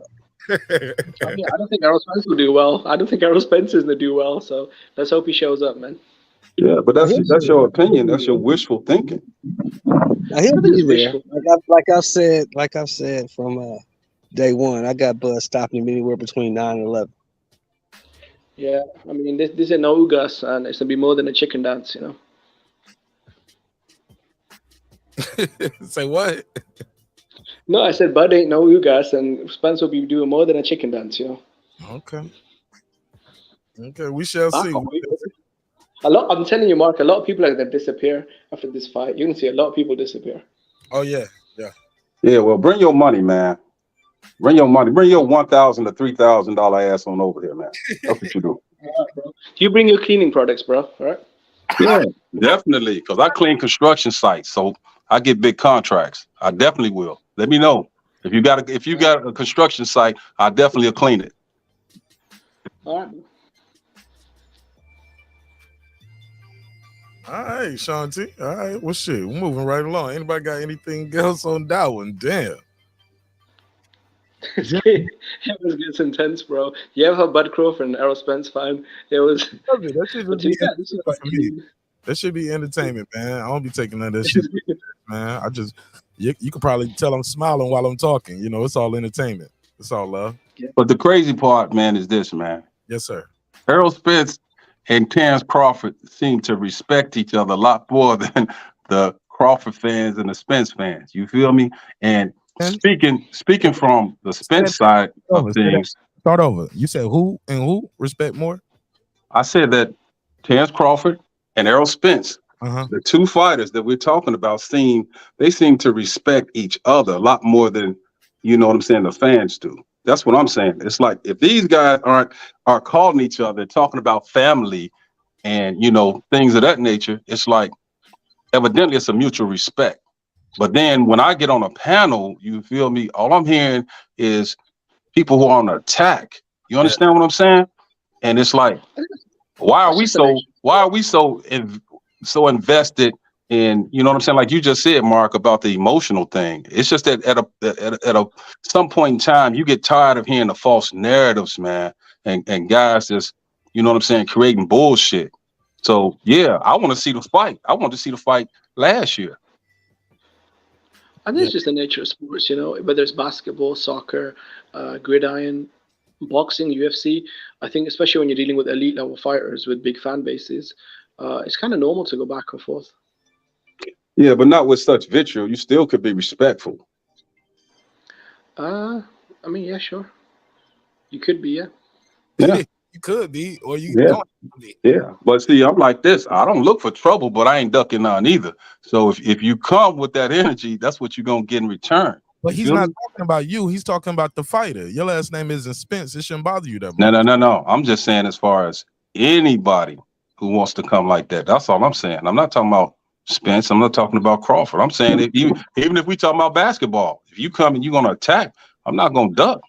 No. But if like you was getting triggered when he would attack Spence, I think Warren was too. He would get triggered, like he was like, "Now why you got to bring that up?" Or like, "Man, y'all bringing up stuff that ain't got like shit." It happens. Yeah, like, and I've seen worse from people. Like I said, man, I've seen people put a crop shot of Crawford's face on a slave, dog. You get what I'm saying? So spare me that. You wrong for this and that, or putting the yellow Beezy picture up. No, I mean, I don't care about none of that. I mean, even my thing is this, man. When Crawford was with Bob Arum, like I had an issue with that. I had an issue with it because I felt like Terence Crawford was the best fighter in that stable. You feel me? But it seemed as if Lomachenko, Fury, and Teofimo Lopez was getting all the attention, you know, from Bob Arum. So I'm looking at it like, man, they trying to play this brother, although he's the best guy in their stable. It wasn't about, oh man, I'm a hate on Crawford. It was like, man, when he left Bob Arum, I was like, cool, now we're gonna get the fight. Now he's not, you know what I'm saying, having to break off such a large amount of his purse to this dude. No, I think Crawford was the highest paid welterweight in the sport. So I think Terence Crawford has done good for himself. You know, he was the highest paid contracted welterweight in the sport, and a lot of people see him as the best fighter in the sport. He could be a bigger star, I guess, but I think Crawford's got a Hall of Fame career and he's made a ton of money. So I think he's in a good place, man. I don't think he's in need of any extra stuff, especially at this stage. He's kind of winding down his career. So I think the fights with guys like Errol Spence, maybe like a Boots Ennis, a Virgil Ortiz after the Spence fight, if he wins the fight, I think those are the kind of fights that are still attainable for him. But outside of that, I think he's had a good career, a Hall of Fame career. He's made a ton of money. So I think he's done everything well. I think people criticize him and say, you could have done this, could have done that. Look, man, it's Crawford's career. Only he knows the positions and the situations and the offers he was given in life and in his career. And I'm sure he made the best decisions he could with whatever information and whatever situations he was in, But this is not an attack on Terence Crawford. The only thing I'm saying is, if the man had access to a Manny Pacquiao fight and Bob Arum blocked that fight, you understand, surely Crawford would have been a bigger star had he knocked out Manny Pacquiao. That's what I'm saying. So if you go to the PBC, did those fighters get a shot at Manny Pacquiao? Say Mayweather, say Thurman, say Adrian Broner. You feel me? Like, did these guys get a shot at Pacquiao? I agree, bro. I think Crawford, top ranker, definitely got him the right opponent. So if Terence Crawford fought 140 pounds, if he fought a guy like Adrian Broner or Mikey Garcia or Thurman at 47, I think he'd be a way bigger star than he is now. But, all you could do is just sort of be positive and look forward. And I think the Spence fight is the biggest fight out there. It's a great win for his legacy. So, yeah, man, I think he's in a good position. Yeah, he's in a great position. Because if he beats Errol, he'll be the first to be undisputed in 2 different divisions. Yeah, most people would pound for pound king. He gonna do it, dog, and y'all gonna be shocked. Y'all gonna be like, wow. Man, listen, man, that man finna get the brakes beat off his ass, straight up. I can't wait to see it. Yeah. I'm gonna hold my breath for that. Yeah. Hey man, look, don't shut your channel down, man. Hey, look, cause I'm coming to your channel first. Nigga, my last name ain't Crawford. It's not that deep, bro. Like, it's just. I'm just saying. No, I'm coming to your channel because I want to see all these other guys. I want to see all of them show up. One with the screenshot. I'm gonna tell you what happened. Call Yes, him sir. strikes. I don't, man. All right. I'm not that emotionally attached to Crawford like that, like some of these dudes are. Yeah, well, I'm definitely coming over here because I want to see all these Crawford fans that, you know what I'm saying, that want to congregate over here on your channel. You understand? So I understand they don't want to put no real bread up, but I just want to see them. I want to see him eat crow straight up. Will you come with excuses though? Oh, Errol, we know he was drunk. The car crash, his hips were hurting, his girl was acting funny. Yeah, and then I don't want to hear that. Oh, they aged Crawford out. He's 36, going on 49. I don't hear none of that shit either. They did though. They did. No, they didn't. No, they didn't. He aged himself out. Okay. Shit, he should have signed with the PBC. Why re-sign with Top Rank? I ain't trying to go backwards like that. Yeah, Come on, exactly. bro. The Wilder Fury trilogy. Come on, bro. The Wilder Fury trilogy happened. No problem. Damn Manny fight. That was before Manny hadn't left yet. Everybody always bring that up, but they forget Manny Pacquiao was still over there. He was trying to fight Manny. He didn't get it though, did he? Nope. That's when he left. Forward. Like Spence didn't get it. Spence didn't get the fight either. You know, you had Horn over there. You had Manny Pacquiao. Those are some good options. PBC at that time they had Thurman. Did he just say Horn? Yeah, I mean, Errol was trying to fight. Oh my God! It was like he wanted the winner. Bud got the winner. Then it won't no more. I want the winner. He didn't want. Come on, man. Listen, man. Let's keep it 100, man. Listen, man. Listen, if Terence Crawford would have fought Josh Taylor and it would have went the distance, Bob Arum would have hooked it up where they would have robbed Terence Crawford the same way they robbed Manny Pacquiao. Bottom line. Not Terence Crawford. No, Terence Crawford didn't let it go to the judge's hands. He don't let that shit go to the judge's hands. Josh Taylor. Why Manny Pacquiao couldn't? Why did Manny Pacquiao let it go there? Why did Manny Pacquiao let him manhandle him and bully him around the room like that? Bust his face up. Had him almost out on the 9th or the 10th round. Couldn't finish him. So you had Horn winning that fight, huh, Mark? It's a good fight. Manny Pacquiao shouldn't have let that shit go that long and go that far. Should have ended them. Let me take this call. 330, you got the flow. Talk to me. Neighborhood, what is good, Gator? Yeah. That guy Clips up in this motherfucker. Man, oh man, I am Sean T. Sean T. You know what I'm saying? Bloop, bloop, bloop, bloop, bloop. I'm speaking fish talk for everybody. Bloop, bloop, bloop, bloop, bloop. Listen, Sean T. and Warren G. Y'all two emotionally invested. I've been saying Bud gonna beat EJ's ass, but I ain't gonna get that worked up. You keep talking about don't nobody want to bet. Oh, we can bet. You just let me know if you want to bet the entire neighborhood or you gonna bet individually. You talking all that shit. I mean, we could bet push up. If you don't feel like the money, we could bet some money because Bud gonna beat you there. All right, y'all are getting offended when all we are doing, even the non-Bud Crawford fans, all we are doing is repeating the things that Spence is actually saying. He is showing signs that he is not confident of his own abilities, let alone his own abilities versus somebody like Bud Crawford. So what are you seeing out of Errol Spence that lets you think that he can beat Bud Crawford? Because all these things that you're going back to, that's from an Errol Spence 3 fights ago, how many years ago, how many car accidents and injuries ago? It sounds like you're betting with your heart. You sound like too much of an intelligent man to bet with your heart. And if you want to bet with your heart, I will gladly take your money. I'm just saying. Other than that, I mean, it seems like both fighters want this fight to happen. And it sounds like, and I'm not saying this as a Crawford fan, it sounds like the people on Spence's side just have a few more caveats and wrinkles they want ironed out before they sign the deal. Because regardless of what you Spence fans say, at 2 different times, Bud acquiesced to everything. And then last minute, it was PBC. Mind you what I said, not Spence. It was PBC throwing in their little caveat that made Bud walk away from the negotiation. Everybody wants to talk around that. Bud was the only one who always met the obligation. You said, get a belt, you got a belt. You said, you're with Bob, he left Bob. You said, okay, here's the terms. He said, I agree to those terms. Then you changed the terms, and he said, well, I don't like that you did that. Oh, see, he's ducking. At what point are you Spence fans going to hold Errol or PBC responsible for all this goddamn goalpost moving? And I'll stop right there. Mark, great show. Y'all hit the like button and subscribe. And Sean T, I typed it and I'm going to say it. You got all this money. You love this show, and you ain't a member yet. Shame on you. Shame on you, goddamn it, Sean. Sean, I love you. I don't even know who the fuck you are, but I'm telling you what. Shame on you. I'm telling you as somebody who loves you. Get that shit together. Go on and send Mark Wall to Cash App.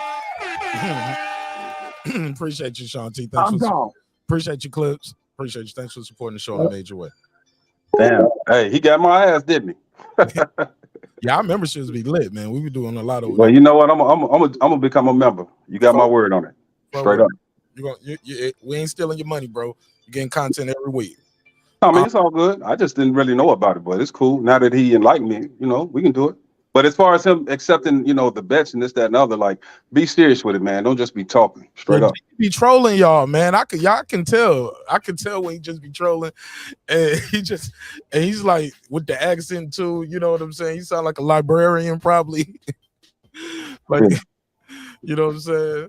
Motherfucker probably work at the pub or some shit. Like, Jimmy just be trolling, man. I could tell he knew he was getting under people's skin when he started talking about Errol Spence sometimes. He just be talking shit. Shit don't bother me. But just like even Brandon Washington, he pull up, Bud's a fucking dub. You know what I'm saying? And be screaming and yelling, HOD, somebody say something about T.O., he gonna be screaming and yelling. Like, I get it, man. People got their favorite fighters. Go ahead, buckle up, boss, and talk to me. And I'm gonna go on to this next topic. I'll wrap up. What's going on, Mark? What's going on with you, man? What's popping, fam? How you feel? Welcome home to your home, away from home. Ain't shit, man. Just coming through. I heard y'all chopping it up. Yeah, it's like this, man. You know how I'm straight down the middle with everything. I mean, I'm more on the Bud side, but even being a Bud supporter, I'm straight down the middle, and I don't really think neither one of them really scared of each other. And I think it was almost made, just like the dude just came on there and said, they called in on your show as far as saying that the PBC fucked it up in the end. That's why, I heard the dude earlier saying why Bud ain't signed with the PBC. But I've been telling Bud, I told Bud years ago, I went on Bud Twitter, Facebook, everything, put that shit in the message box. Don't ever sign with them. don't ever sign with the PBC. For real, if you go over there, do like a one fight deal with them, shit like that, yeah, but don't ever sign with them or try to just be with them throughout your career. Top Rank got the standard, best start off like type of package for a fighter to come to. If you come into the box, if you come into boxing, you turn professional. And me myself personally, I would want to go to Top Rank. I want to be under Bob Earn. Because I feel like they're going to do what they're going to do the proper way. You're going to get paid like you're supposed to get paid as far as on the upfront guarantee. I want my upfront guarantee. Yeah, the PBC don't rock with upfront guarantee real heavy. So most of the people that's on the PBC, most of the fighters on the PBC, they kind of used to the system that they got over there. That Al Heyman and Floyd and all them, how they pay them. You know what I'm saying? And Tank been going through some shit with that. He got far as people been in his ears, his family been in his ears about far as how money could be better instead of just getting $1 million a fight. You gonna keep getting $1 million a fight your whole career and just keep doing 150,000 pay-per-view buys? It's big fights out there to be made. It's big fights you could be in. You could get 10 million, 15, 20 million up front and do 500 to $1 million pay-per-view buys like you just did. They out there. Don't let Leonard Ellaby and them tell you that it's the PBC is just not where it's a lot of people want to be. And I hear the brother earlier saying he should have go over there, but nah, everybody don't feel good about the PBC. So, that's why the fight ain't happening. And when they get Bud money right, the fight gonna happen. Even if it ain't the whole 25 million mark, they ain't even gotta give him that. You could have worked it out and said, look, go sit down with him and tell him you give him 15. That's why I say back when Deontay Wilder turned his shit down, they try to compare that shit. I heard a channel the other day trying to compare Deontay Wilder when he turned down he turned down what Bud probably would have took. When they offered Deontay Wilder 12.5, they was paying him $1 million a fight. That's what I was just saying earlier, the PBC system. Paying him $1 million, $2 million a fight. They fight a showcase fight, knock out somebody, put on a showcase, give you $1 million, and they get their money. And however they eat whoever eat before Deontay Wilder, how they breaking the money up must be good. They like doing it that way. It works out. For some reason, that works out that way for the PBC. I don't know the whole ordeal of how they breaking it up, but it's working out when they do it like that. But how you turn down 12.5? Eddie Hearn offer you 12.5 million to come fight this man, and you worrying about this, that, the other, whatever. But now when Bud want his upfront, you don't even offer Bud that kind of money. Shit, they might have got a fight made had they offer Bud 12.5 upfront guaranteed. They might have got a fight, Mark. It was just the money. That's all it is. Them two really want to fight each other for real. I don't even really think neither one of them scared for real. I think they want to fight each other. It's them people on the back. It's them back people in the back in the office doing that shit. Go ahead, Sean T. What you think of what he had to say? Before I do that, let me say shout out to my guy D-Lo, 404 Boxing. Joining the neighborhood. Welcome home, my brother. Welcome home. Welcome home. Instantly, you unlocked a lot of dope content, man. So thank you for supporting the show in a major way. Go ahead, Sean T. Man, the only thing I can say, and I'll say this real quick. I heard what my man is saying about the PBC and this, that, and the other, and whatever. You feel me? But I still have yet to see one of the PBC fighters sue Al Heyman. Haven't seen it. So Top Rank can't be that great if their number one fighter sued the hell out of Bob Arum and Top Rank. Yeah, I see. I feel you on that too. I see where you coming from, far as that can make a person say, well, what the hell they do that for? I don't really know what all that's about. That's why I said I don't really know the whole inside on everything. But it's just like from everything that been going on, like just watching boxing the last 10 years at least now with me, because I'm a hardcore boxing fan. I've just always been saying something is not right over there. I've been saying it for a while. It's just really coming out. A lot of people been talking about it now. Over the last few years, I've been hearing a lot of channels open up about what I'm telling you. I've been saying that. I've been like, something just not right over there. I don't like that system over there. Fair enough. Well, look, But look, but as fans, it's not us for us to, I guess, not like, or you know, if they happy with it, they making tons of money. We only time will tell, right? Only thing I have an issue with is like the inactivity, getting certain fights on pay-per-view that I didn't think was pay-per-view worthy. But shit, I'm part of the problem because I bought the fights anyway. But shit, y'all got anything else? I'm trying to get into this next topic, man. Diddy versus What's JD. next? Go ahead, Mark. Diddy versus JD. They facing off to do verses. What do you mean by that? Yeah, they bringing verses back. These black men are not here tonight to be played with. Oh man, they bringing verses back. JD versus Diddy is going down September the 8th, New York City, Madison Square Garden. This is going to be a huge event. Versus is coming back in a major Did you just say JD and did you say JD and Diddy? Yeah, man, they doing a versus 20-song battle, Madison Square Garden, September the 8th. Tickets going. I seen them fussing about that before. They had a you know, they was on a video probably back about in the day, 6 months ago yeah. fussing about let's do a versus together. Let's do a versus. And Well, as you know, Triller has some issues with the owner of Versus had some issues with Triller. There was some issues going on with Court. So it put Versus on pause. But now Versus is back, and it's Diddy versus JD. Who do you think is gonna win? Are you excited about Versus coming back? Did you guys even like Versus? Did y'all watch any of them? yeah, I think it was cool. I mean, I like what they was doing as far as that, because you know why? It give those artists, you know, a chance to come back out and do their thing. Because you know, they, even though they probably do little shows and shit still here and there, but something like that really give them a chance to, you know, shine again. So I kind of faded out right there, buckle up it, and he was like, I kind of like it. I like it. I think it's a good thing for the music industry. What part of the town you from? You sound like you're from Baltimore. Yeah, I am from Baltimore. What part of the town you from? I'm from Charlotte. Okay. So, South Side. South Side. Yeah, Southwest Baltimore. I know what's up.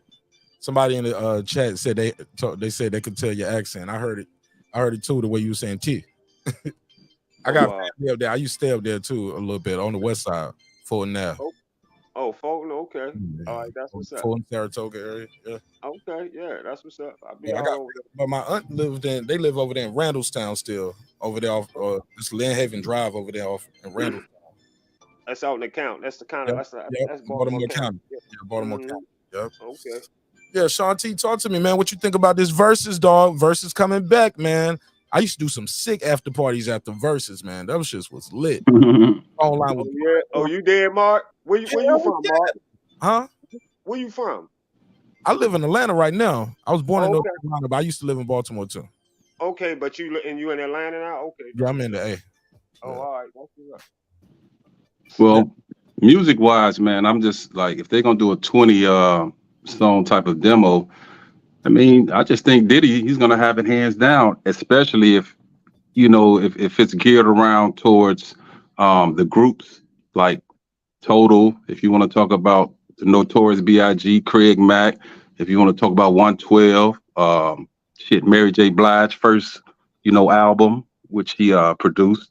So it's like he has a lot of hits. Not to say that JD doesn't, but it's just like, man, Diddy has a lot of hardcore groups that he was involved with. You feel me? Oh yeah, yes indeed. Yeah, that's what I was just talking about. When I was telling Mark, they was fussing online.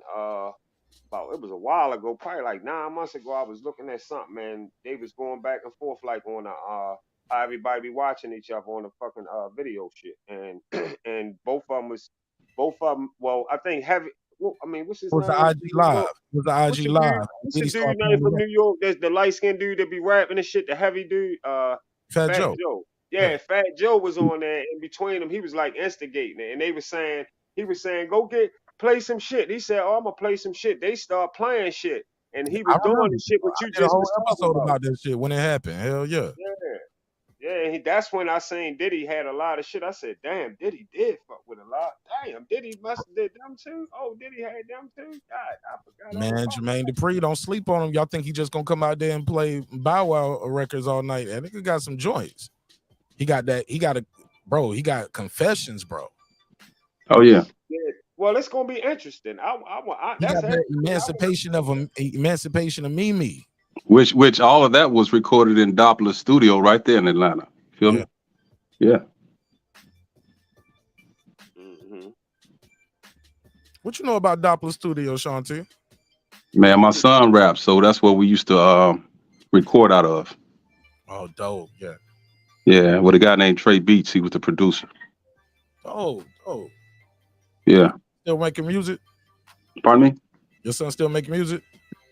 Nah, man, that dude is help running my company right now. He didn't take his craft seriously, man. You know, and that shit cost me literally like 150 racks to try to push him and some more guys, and they dropped the ball. You feel me? His first song, man, he had Young Dro as a feature. You feel me? And I'm telling him, like, bro, that dude is a legend in Atlanta, man. You know what I'm saying? Like, you gotta take this shit seriously.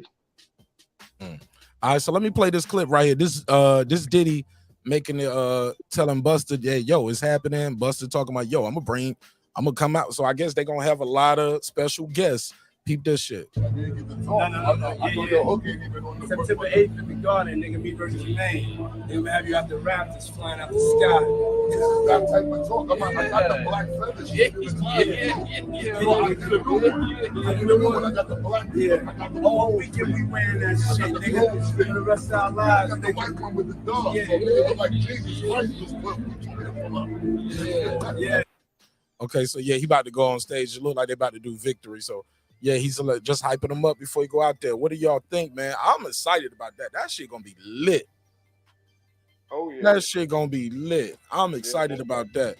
Jermaine Dupri got some joints, man. Yeah, but you know, Diddy, you know, flavor in your ear. You talking about the Locks? You talking about he got a lot of hardcore groups, man. They got hits. And in New York too. Jermaine Dupri might be getting set up, huh? Yeah. Madison Square Garden. You don't think he gonna bring the Locks out? Yeah, that shit gonna be crazy, man. Them Locks, man. That goddamn Jada Kiss, man. Yeah. I mean, yeah, man. You can't do that. Oh, I think they like me after Jadakiss come out there. And do you know, all about the Benjamins, baby. And then Jermaine, oh, I think they like me. Oh, I think they boo.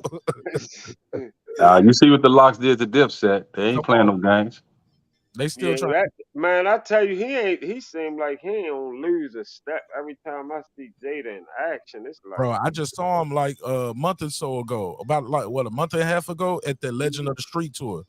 Dude, he stopped, like, and it was him and Cam. Cam still trying to get some get back from the Verzuz. Cam opened the show, and he was like, "Let me bring my nigga out here." And then Kiss comes out, does his thing, and then Cam they kind of go back and forth. Like he would do a song, and Kiss would do. I was like, "Oh, they still doing."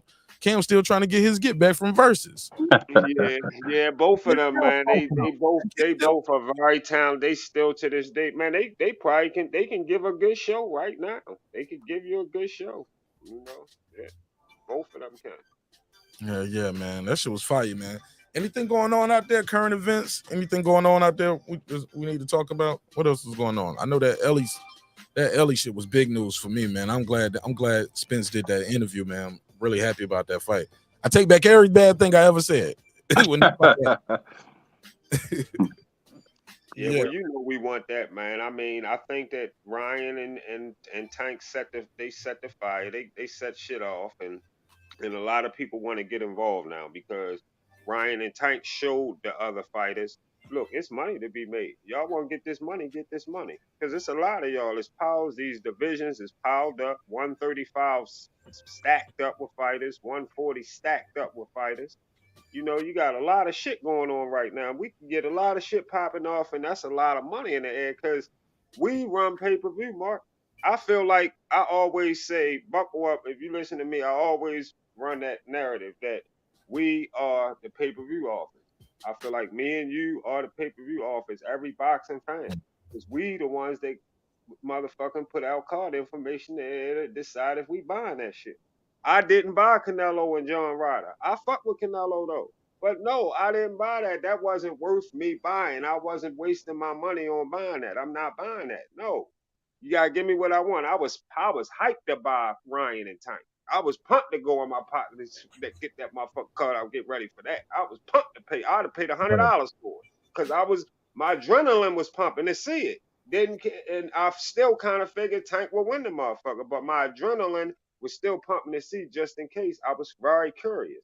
A curiosity fighter do something to the public when it come to pay-per-view, and they seen what happened. Yeah, that's what happened.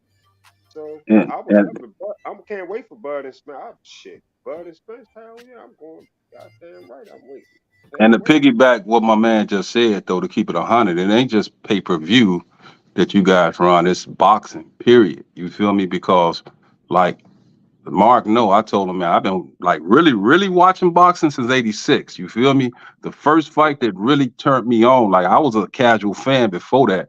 But when I saw Evander Holyfield, Dwight Muhammad Qawi, the first fight in 86, that's what made me become a hardcore fan. Now, with that being said, that made me start buying KO and Ring magazines. You feel me?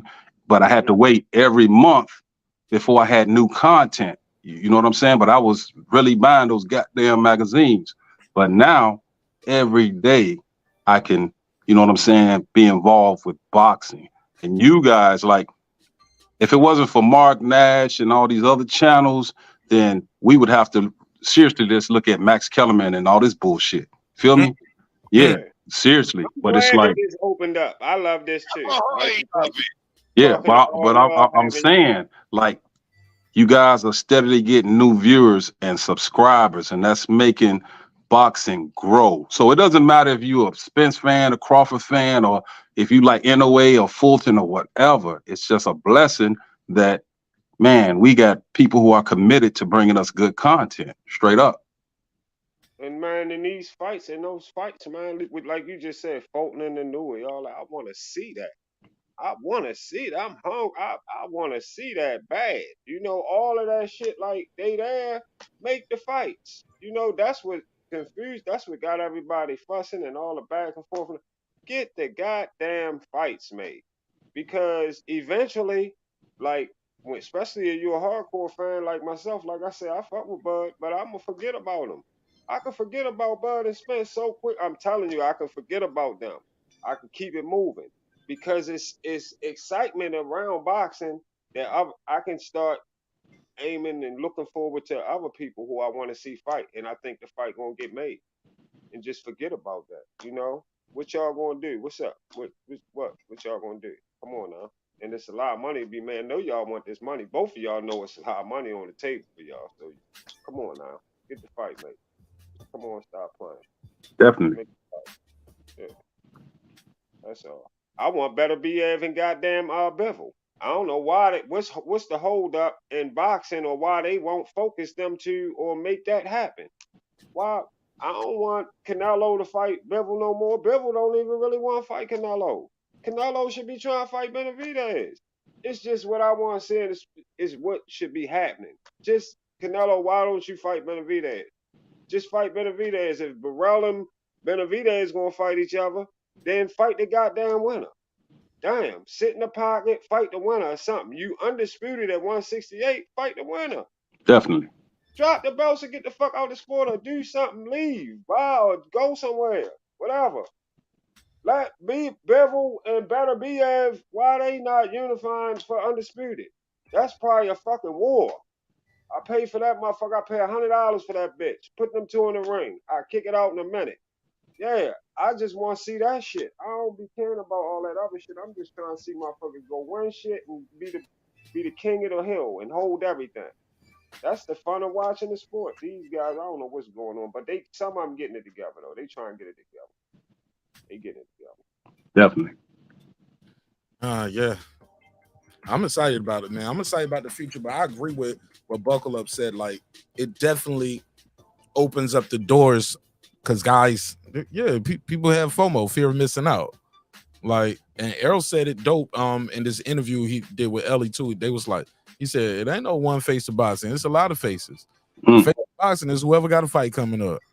He said, Canelo got a fight coming up. He the face right now. He said, when he ain't fight, he said, if I got a fight, Tank got a fight coming up, he the face of boxing. I got a fight coming up, I got a face. I'm the face. He even said Terence. He said Terence got a fight coming up. He the face of boxing. He said it's not just one face. Mm-hmm. What do you guys think of that? Y'all agree? Disagree? Definitely. No, I definitely agree too. It's faces because we be excited about all of them, man, for real. And just like I just now said with Canelo, you know, I Oh like no, those I want to fights, cite about but that Keith Thurman Barrios fight.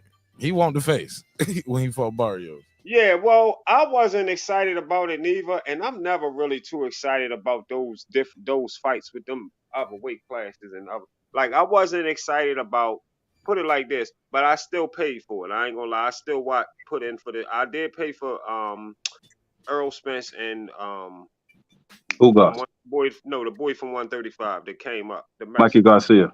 Yeah, I paid for that damn fight, but I wasn't really, cause I just them fights I knew Earl gonna beat him. I don't like them ones that I just know that much, that good. I just knew I said that boy ain't got no kind of chance with Earl. He gonna beat the shit out of him. I thought he gonna knock him out. I thought he would knock him out about 6 or 7 rounds. I'm surprised he ain't knock him out. But yeah, I just knew that was just what it was. But I still paid for that fight just because he had a little name at 135 and maybe he could do something. So it was still kind of exciting. But that fight didn't even do 500K pay-per-view buys or better. Because a lot of people must know he was going to win that fight. Them numbers will tell you. I'm telling you, that shit will tell on you. Then you got a lot of people like nowadays, they try to say the streaming and shit. They try to say, well, you know, people ain't doing pay-per-views like they used to because, you know, they streaming and they do this and they do that and all that. People, no. I don't care how much streaming go on, what they doing. They just, Ryan and Tank just showed you. And Canelo and Triple G did 1.5 million pay-per-view buys because people wanted to see the fight. Ain't no getting around it. You can't steal from us. Not from us who got buy. You're not gonna get that buy. If you don't kick them fights out, you're not gonna get them buys like they supposed to come in. And that's just the bottom line. Yeah, well, you know what? I bought Crawford Avenesian. You know, I knew Crawford was gonna smash him, but You did. You bought Crawford Avenue, and I ain't buy it. definitely, I And did. I'm I did. glad you brought that up, and I ain't buy it. Yeah, I Yeah, didn't buy Crawford Avenue, and but I was Crawford, my guy. yeah, but I bought it. I did. I bought it, and that's only because I actually wanted to watch Crawford. I knew what was gonna happen. I just wanted to see, you know, if he was still sharp, which he was. Mhm. But that's what's up. That's what's He up. cheated. He had busted gloves. That's what they said. Yeah. Yeah, but he was gonna whoop his ass with busted gloves or not. It didn't matter. That dude didn't come in with any type of head movement, anything. He just had a high guard walking straight forward. So you're not gonna beat Terence Crawford like that. I didn't buy it out of frustration because I was mad how all that shit broke down, and then he ended up going to take that fight, and I knew he ain't take it because he ain't get his money, all that shit. But I still was mad. I was frustrated all the way around the board. I watched it like 2 days after he fought him or something. Yeah. I think it was that last part when he said, "You know what that man told me?" He said, "Errol Spence, well, basically told me take it or leave it. Errol Spence gonna make 8 figures without you." Everything what they've been telling us about that guy for the longest was he's a real prideful dude. You feel like you disrespect him, he'll walk away. And I think that was the one right there for him when they told him that. But it is what it is. Yeah. That's what I said. I was It's like, happening now, though. I believe it's happening now, bro. He said it's gonna happen. Most definitely, it's just taking a little you know bit. what, Mark? They probably broke that money down too. If it's gonna happen, they probably did something right around like I said. They probably did some shit like, look, we can give you this, we could do that, and then we'll do that. And that's all the hell they had to do in the beginning. I'm telling you, that's what they probably did. Probably just said, look, we just can't give you this, but we can give you this. And then we could, yeah, and then now they probably do it. And not to mention that Spence getting in that other car wreck just coincidentally the day of the fight. Ironically, he put that new T-shirt out the day of the fight for Terence. Then he got in that car accident, and this one it won't his fault. You get what I'm saying? He probably started realizing like, man, fuck this, we got to make something happen. You know what I'm saying? He started, and he's like, some stuff is hurting. He said some stuff is hurting from that. We don't know if it was the hip, the knee, the leg, the ankle. We don't know what the reported injury was, but he was injured in that car accident because the shit got totaled too. You know? Yeah, so he probably at that time really wanted to make sure he was 100% anyway, and really ain't want to fuck with it at that moment.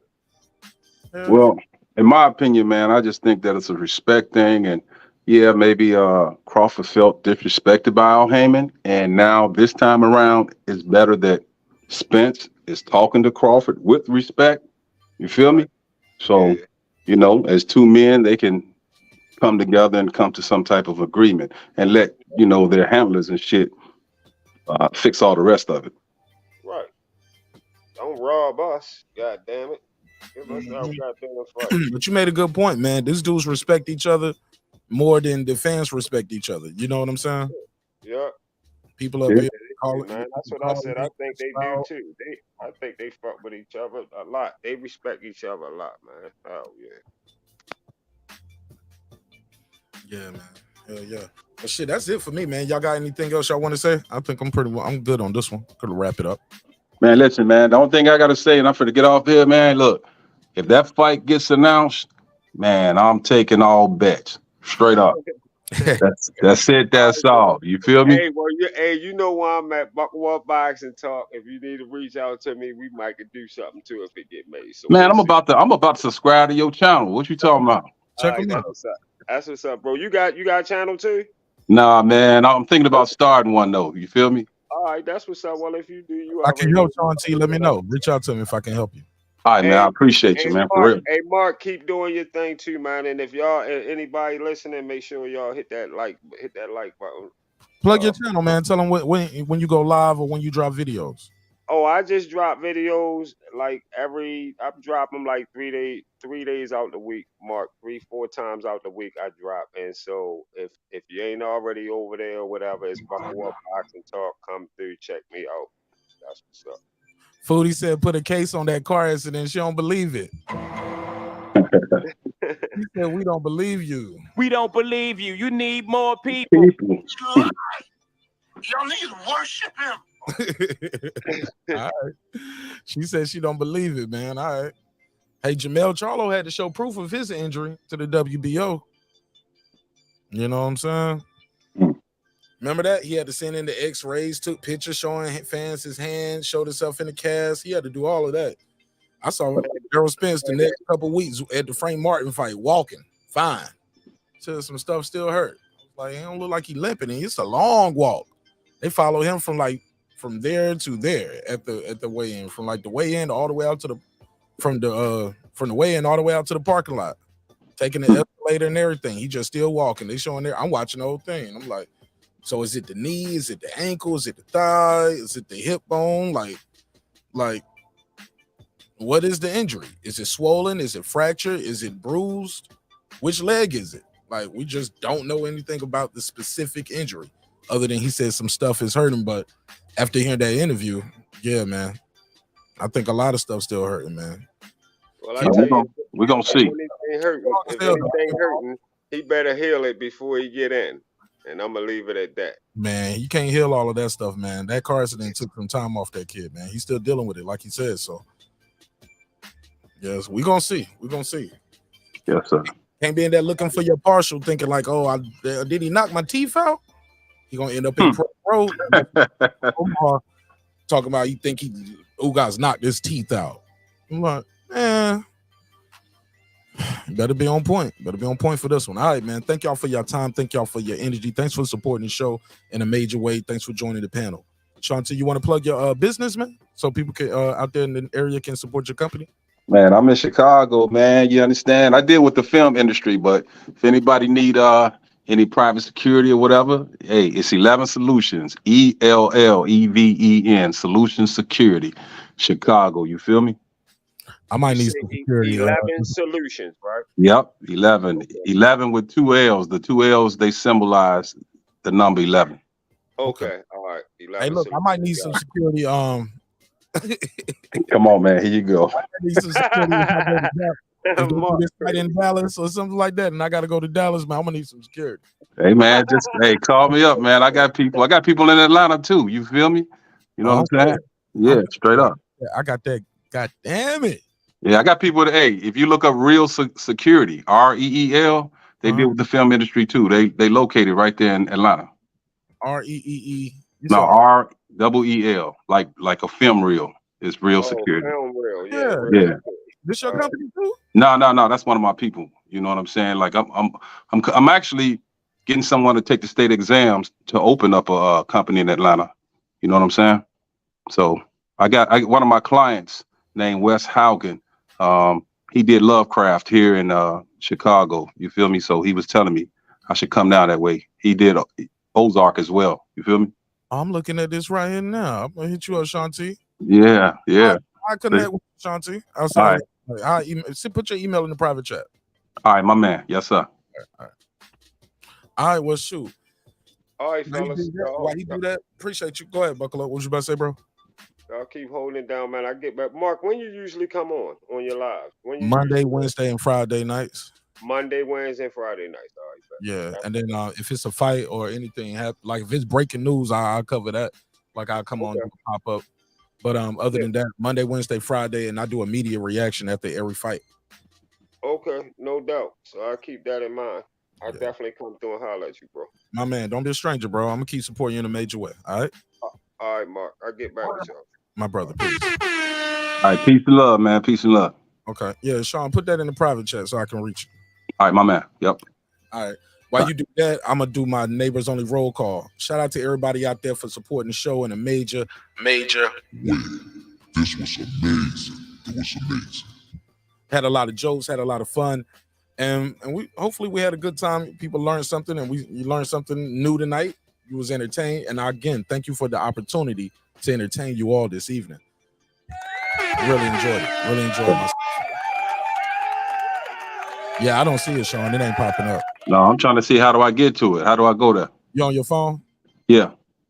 Okay, matter of fact, just email me. My email is marknash27@gmail. Okay, copy that. I'm on it. All right, marknash27@gmail. Yep. I got you. It's the show. All right. My man. Yes, sir. Yes, sir. All right.